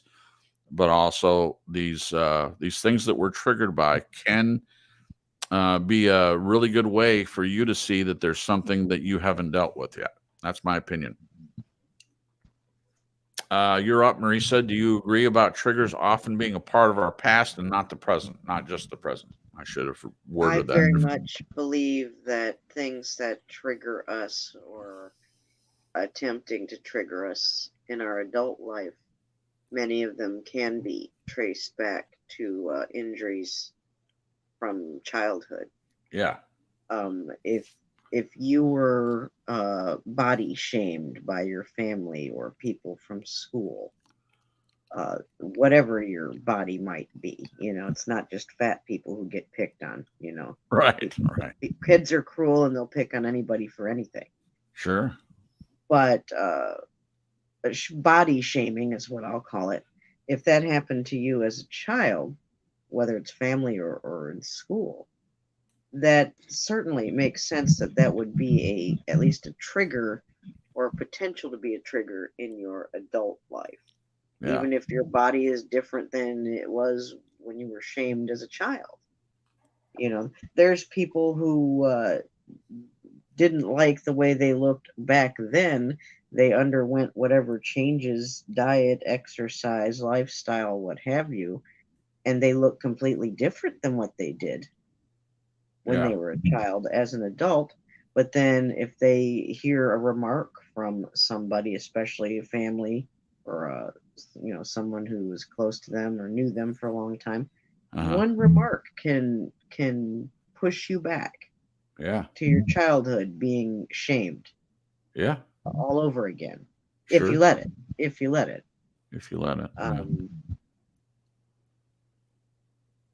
I got off track here. I'm sorry. No, that's okay. You're making sense. Yeah. Do you have anything else you wanted to add, or is that it? Oh, about the past. The other thing I wanted to add is that I believe, in my opinion, that unhealthy, toxic people went through these horrible injuries emotionally, physically, as children, but they didn't find their way to recover. They didn't have help. They didn't have support.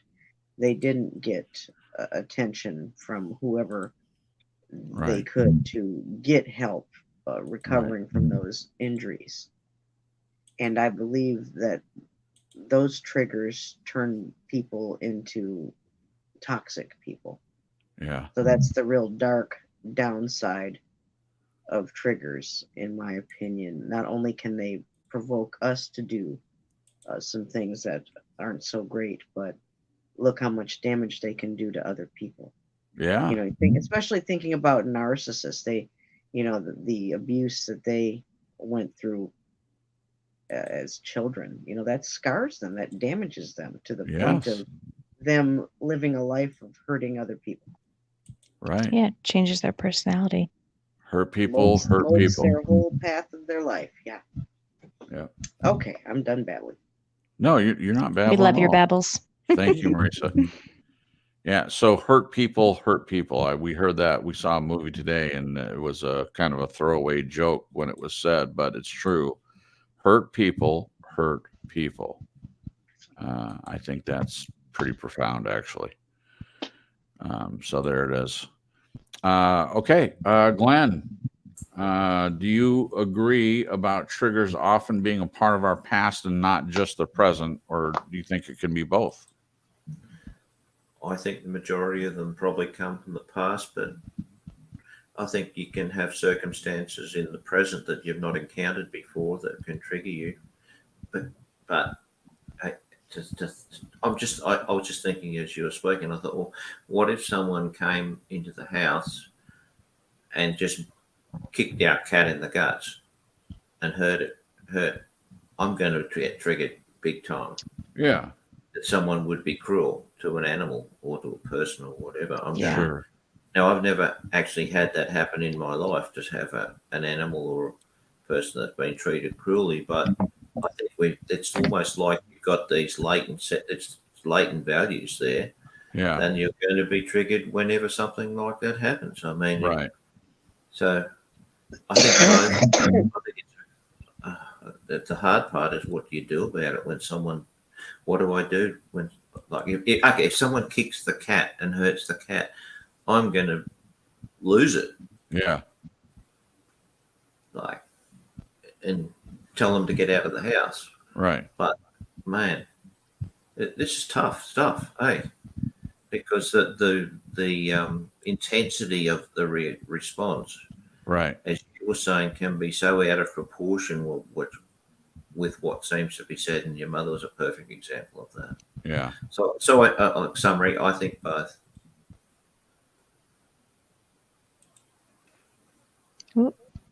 Whoop. Thanks. Okay. Yeah. All right. Thank you. Good. Thank you. Bye. What? Were you...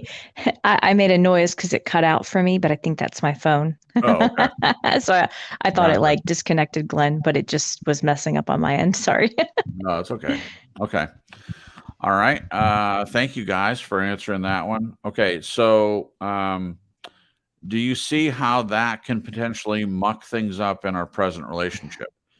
So if we all agree that it can be, I think between all four of us, we think it can be from past. Glenn used a good example of where something can be a present trigger. He used someone coming in and kicking the cat. Maybe we've never seen that before, but it really bothers us. So clearly it can be present triggers that are not related to past wounds, but something, obviously, if you love animals and someone kicks your animal, you're going to be very upset by that. So that's a good example. So that's a present trigger not attached to anything from the past. But it can be both. So either way, whether it's a wound or whether it's past or present, do you see how that could potentially muck things up in our present relationship? So I'll go first just to fill in kind of what I'm thinking on, what I was thinking on this particular question. I mentioned earlier, or Jen was talking, and I just brought up that I had a question related to that, at the end, and that's this question. When we got together, I very much knew that because of the marriage that she came out of, and we had started back then to talk a little bit about her childhood. But at that time, she didn't have a lot of memory. She just was straight up with me and said that it's like there was a blank in her head about a lot of stuff that happened in her family. And when she said that, I thought, yeah, there's definitely some stuff there. And in my opinion, in order to survive her childhood, she chose or her something internally decided not to remember these comments that were made. There was an example of that the first time I came to visit, and Glenn and Sandra were there, and Glenn and I both heard a comment that her mother made about her eating cheese and crackers and that she doesn't walk enough, and they were all made in the same thing. And later we brought it up to Jen, and she didn't know what we were talking about. She believed us that it happened, but it did not register for her. So when we started our relationship, I knew that she was going to be recovering from the marriage, specifically a lot of the abuse in the marriage, and that I anticipated there being a lot of triggers for her, and that I wanted to be very understanding of that. So sure enough, when these things started to come up, the first question I would ask would be, is it something I've done? And she would really look at herself, and she would really do some digging to make sure it wasn't me. And most times it was not something I did. It was something external. And that led us to look at her past and try to figure out why this trigger was coming up. So I'm really blessed to have someone like Jen who is willing to really take a deep look at what her triggers are and not just immediately jump to that I'm the one triggering her, because it wasn't always me. Sometimes it was noises, but to really look at it and not just assign blame to the person standing right in front of her and it really causing problems. So do you see how that can potentially muck things up in our present relationship? And in my opinion, it can be very, very damaging. If a person is not introspective, they don't really look at the situation and try to assess it or process it, and they just start lashing out at whoever is near them and assume immediately that it's the person that they're with that's causing the problem. And I have seen marriages fail, relationships fail based on this. Talk to both the accuser and the accused and find out that the accused didn't do anything. They're not responsible at all for the situation, that it's something from the person's past, but they can't get past it. They can't see that it's something they haven't dealt with. They make it about the person that they're with. So in my opinion, it's a relationship killer. To me, it's very important to understand what triggers are and to be able to look at yourself, to dig in and find out what the trigger's about. And if it is something from the past, to address it. Yeah. Yeah. What do you think, Jen? Do you see how that can potentially muck things up in our present relationship?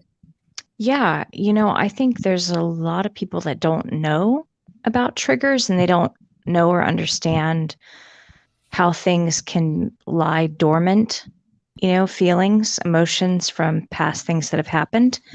I think it's portrayed in society, books, shows, movies, where people walk out on current relationships because something triggers them and they do assign it to the person that's in front of them. And I don't know where I've heard this described before, but it's like, even if that person did do something that maybe if that person didn't have past triggers or wounds, it might still bother them, Right. what happened, what was said, or what was done. But it's like there's this whole depth of emotion behind what would be a normal reaction, Yeah. to whatever happened. Right. And they don't understand that. They don't see it, or they haven't looked at it, or haven't heard about it or anything. So they just toss the relationship aside thinking, wow, I really react badly to this person, so they're probably not good for me, or, I maybe I don't like them as much as I thought, or they're annoying or whatever. Yeah. So I do think it can damage relationships. Sure. I've watched some really good videos. I can't remember the gentleman's name on YouTube, but he's walking, couples through couples counseling and addressing childhood trauma and how it does manifest in relationships, to where you're reacting. It's almost like both people potentially, in this particular skit that he was walking through, it was like both people were reacting from childhood triggers that they both had, but they both were thinking it was the other person. Yeah. And so the therapist actually walked them through, just asking them questions about their childhood and asking them, the feeling that you're feeling and what was done in the present, what is it reminding you of from your past? Right. And so they got into talking and sharing, and it was pretty enlightening for the couple to realize that, okay, even if I still would have reacted to this particular thing that happened in the present, I can see now that it stems from these things that happened, when I was younger, with my parents or family or this friend or whoever. And so it really does help soften it. So if people aren't aware or like looking at it, I think it can really just unfortunately maybe ruin a relationship that could work or could be beneficial, or loving. Yeah. Or so that's it can definitely affect things in a bad way. Thank you, Jen. I've got one more question since we're coming to the end here. I'll just go ahead and ask you now. The tail end of that question you just answered is, what do you think is the best course of action for a person that's being triggered so that it doesn't affect the present relationship, if it's not coming from that, if it's from past stuff, for instance? Golly, there's a lot of things that could be done. Yeah. Being introspective, I think, is the biggest thing. You don't want to assign blame on someone that it doesn't belong to. In the present, journaling, therapy, those are just some suggestions. Yeah, that's good. Yeah. Thank you, Jen. Appreciate that. You're welcome. All right, Marisa, 2 questions. First one, do you see how that can potentially muck things up in our present relationship? And then the follow-up question, what do you think is the best course of action? So if you could answer those 2 final questions, I would appreciate it. I would think that if you're staying in a relationship where the triggers are malicious, are negative, are chronic, then I think that's a big sign those are, that's telling you you're not in a healthy relationship. Right. And like we say with narcissists, no contact. Yeah. If at all possible. I know that there are people who love each other and know how to push each other's buttons, but I believe that if you are really having a loving, open, honest adult relationship, Yeah. then there's got to be a point where the kidding around is over. Right. And it's, there's no need to go to the resort to push buttons. Right. Just talk about the issue instead of being passive aggressive about it, because that's really all triggers really are. Right. Is passive aggressive anger, hostility, negative, fill in the blank, Yeah. instead of just coming out and saying, what the real issue is or what the real concern is. It's so much easier to make a snarky remark or Right. mention something that is a sore spot instead of just dealing with it. And it makes me think of Jen's parents. Have they ever come out and said, we are embarrassed of the way you live and we can't brag to our friends and family about your lifestyle. So therefore, our love for you is conditional and we will only give you the love that you crave if you behave and live right according to our standards. Wouldn't that be refreshing if they came out and said those words? Yeah, at least it would be direct and honest. Direct and honest and to the point. Yeah. Exactly. What was the second question? What do you think is the best course of action in the case that you're dealing with triggers, past or present or both, in your current relationship? Someone who is coming from if you're dealing with someone who's giving you negative, get away from that person.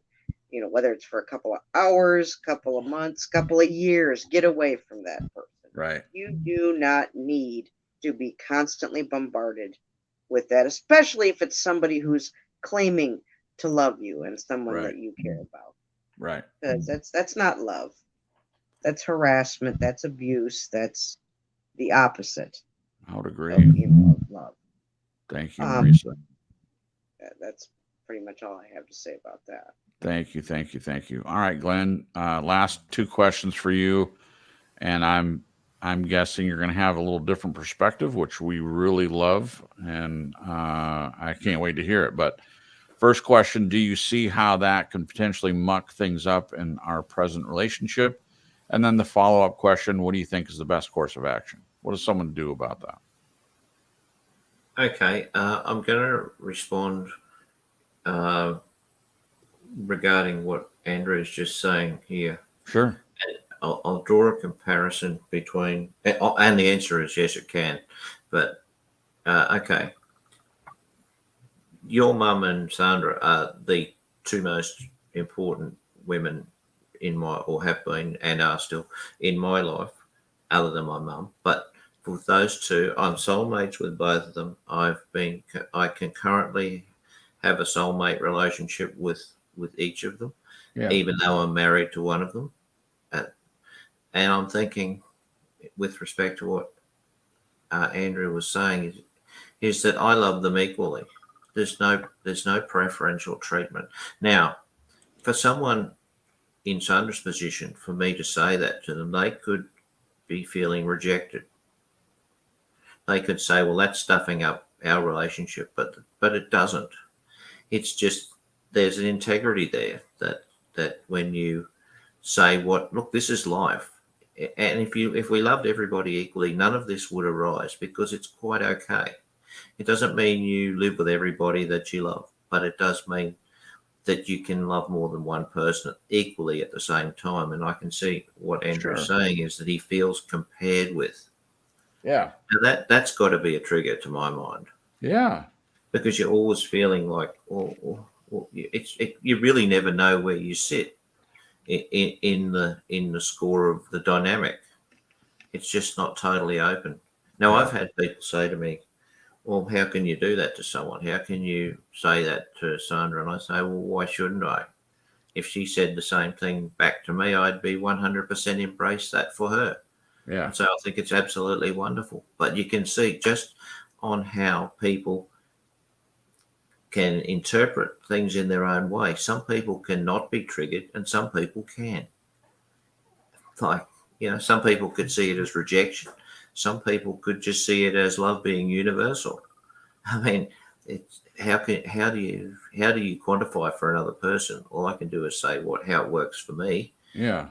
I can see it could work way differently for someone else. So that's Sure. the first part. What was the second question, please? What do you think is the best course of action for all this triggering that we're talking about? As a final, capsule on everything that we've discussed, what's the best course of action if a person, well, like you're referring to Andrew. What should Andrew do? He's saying in the chat that this is all describing his marriage, and I don't want to, put him on the spot, but what do you say to a person who's dealing with these triggers all the time? What do they do? I can't give advice, but my opinion is that this all comes back to the fundamentals of integrity and communication. Yeah. If you really want to know where things sit, ask the questions, albeit these questions are incredibly tough and the other person may not even be interested in having the conversation. But I think they need to be asked to give peace of mind. Yeah. Thank you. Thank you.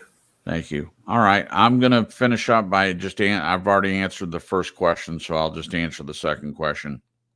First of all, I appreciate everyone in the chat who has answered the questions, and I appreciate Andrew, who has said quite a bit, actually. Thank you, Andrew, for being a part of this broadcast and for joining us in the chat. And thank you for everyone that has answered some of these questions in the chat. We appreciate everyone. And we appreciate those listening to the playback. Thank you. And hopefully, some of these questions have helped you look at your own relationships and your own life and the idea of being triggered and how best to deal with it. So what do you do? What do I think is the best course of action to deal with the triggers? Well, we've all given the answers to that during this 2-hour broadcast. The first thing, in my opinion, is learning how to realize or notice that you are being triggered. And it seems so simple to say that, but I think a lot of people, I forget who said it, I think it might have been Jen, people don't know what a trigger is. That's one of the reasons why we're talking about it.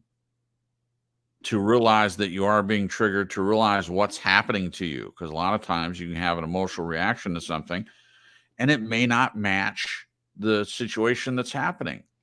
A lot of people have post-traumatic stress disorder and they're not aware of what's happening to them.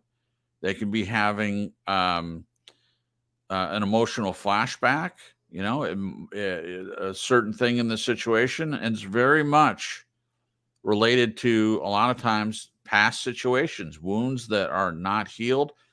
We use soldiers, for example, or I talked about soldiers, for instance, that have been to war and they come back to the States and they should be safe, but they don't feel safe because there are things that happen all the time. A car backfiring, it sounds like a gun to them. Excessive noises, loud noises, sirens going, or firecrackers going off. Any number of things can happen. But as far as emotional stuff, triggers and things like that, recognizing what it is, processing that, once you know what a trigger is and know that that's what's happening to you, is learning how to deal with it. And then when you have reoccurring triggers, is to go back and see what the original damage was, finding out what the wound is, and then heal from the wound. I think we all agree that we can't change another person. So all we have control over is us. So if you're in a relationship, I like Maurice's advice, if you're able to get out of an abusive relationship, if these things are occurring and you've had talks about it and you've let the other person know that their behavior isn't good for you and they refuse to change it or do anything about it, I would suggest it in a marriage situation or a relationship, at least that's important to you, is try counseling. There are YouTube channels that address these issues. There are books, there are songs and movies and TV shows. There are classes on relationships and that focus particularly on this idea of trauma and how to deal with that moving forward. So these are all courses of action. And I like that Glenn says, you know, we can't give specific advice to a specific relationship, but in general, I think we've all answered this question throughout the whole broadcast and the way we answered all the other questions. And I feel for anyone that's in a relationship where they're constantly feeling triggered. It's not good. And especially if the person doing it is like my grandmother, who knew that she was triggering my mother and kept doing it anyway. These are malicious, in my opinion, narcissists that care only about themselves, and they want to twist people up and watch them run around like a chicken with their head cut off, as Jen mentioned in her write-up last weekend. That's what they want to do. You can't change them. You can't do anything to make that better. So Marisa mentioned, and we've talked about no contact. A lot of times it takes a while to get into that place, but no contact is the best choice for someone that's malignant. If the person is unaware of what they're doing and they're a person that's willing to grow and change with you, then a lot of times you can get there with them by communicating and both of you working on whatever it is together. And that's the best case scenario, really. So that's all I have to say about that. And lastly, we all get triggered at one time or another. I think we can use triggers as a way of learning areas within ourselves in which we can heal, grow, and change. We hope we have given you a few things to think about and hopefully better ways to handle the times you might be triggered. See you next week. Okay, that's it for us here tonight, and we'll say our goodbyes, and we'll start with Glenn. Glenn, if you take a minute to say goodbye, if you have any closing comments, please give them, and we'll close up the broadcast. Sure. Life is short. You get old before you realize it. I can vouch for that. And if there's a way now that you can improve your lot today rather than waiting for tomorrow, I would think it's a good idea to do it now. Right.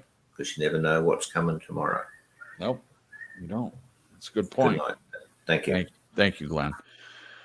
Jen, same thing for you. Say good night to everyone. And if you have any closing comments, please take the time to give them.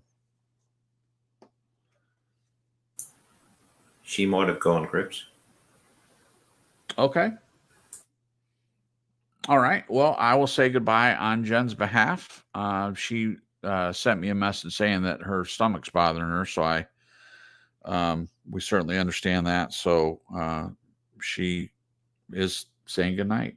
I will say goodnight on her behalf. So I will say goodnight on my behalf. Thank you for being a part of the broadcast. Please go and visit Nez Lover's channel. And if you're not already subscribed, a lot of you in here probably already are. But anyone listening to the playback, just type in Nez Lover YouTube channel, and you will be able to find her. She does wonderful art streams and singing, and has a lot of fun with art. So if you have any interest in that, please do that. And we have two other channels other than TSL. I'll just talk about them briefly. Thank you, Marisa, for putting the link to Dr. Sleep in the chat. I appreciate that very much. So Jen and I read stories. That's really all it is. It's reading stories. There are people out there in YouTube land that enjoy that sort of thing. They're mostly meant to be relaxing, help people sleep. It's called Dr. Sleep. And the link is in the description. But if you type in Dr. Sleep YouTube channel into the YouTube search bar, you'll find it. It's a picture of me that Jen drew. She's an artist, like Marisa is an artist, and you'll be able to find that in there. The other channel we have is Out of the Dark, and that relates to narcissistic abuse and recovery. And we do talk about a lot of these subjects on here, but that is a channel devoted to just recovery from narcissistic abuse. We just started that channel. We only have 10 subscribers, which we understand it takes time to build things up. But if you have not subscribed, if you have any interest in hearing the stories of people that have been through this, been through narcissistic abuse, and there's already one story on the channel, so we would appreciate it. Out of the Dark is the name of that, and I will try to grab the link for it and put it in the chat for everybody, just so it's easy to find. And that's it for me. Thank you again for being a part of the broadcast. I hope everyone has a good holiday tomorrow and a wonderful week. And I'm going to pass it over to Marisa. Marisa, if you want to say goodbye to everybody and close us out. And if you have any closing comments about tonight's topic, if you would take a second to do that as well. My mic isn't turning back on. I can hear you. Can you hear me? Oh, yeah. Oh, okay. It's not showing me. It says it's muted, but hey, if you can hear me. Thanks again, everybody, for coming tonight, and thanks to everybody who watches that replay. Every Sunday at 8 p.m. Eastern Standard Time right here on True Story Live. And I do a promo on my channel as well for the show, just to remind. Wonderful topic, wonderful write-up tonight. Jason, thank you so much. And it was wonderful to be having all four of us together. It's so much better when Glenn's here, isn't it? Yeah.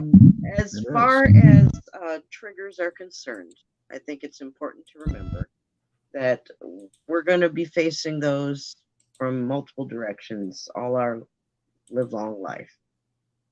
And I believe the trick is to turn triggers into attempts at triggering.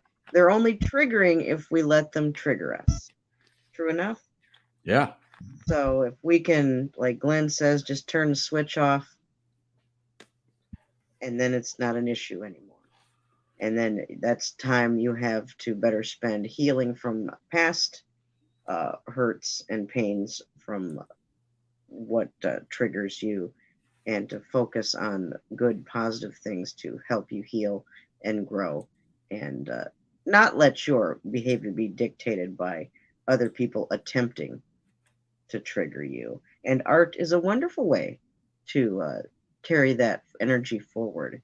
Instead of triggering you to do something negative, let what life hands you become the muse for your art, whatever kind of art that might be. Could be music, could be fine art, could be many, many things.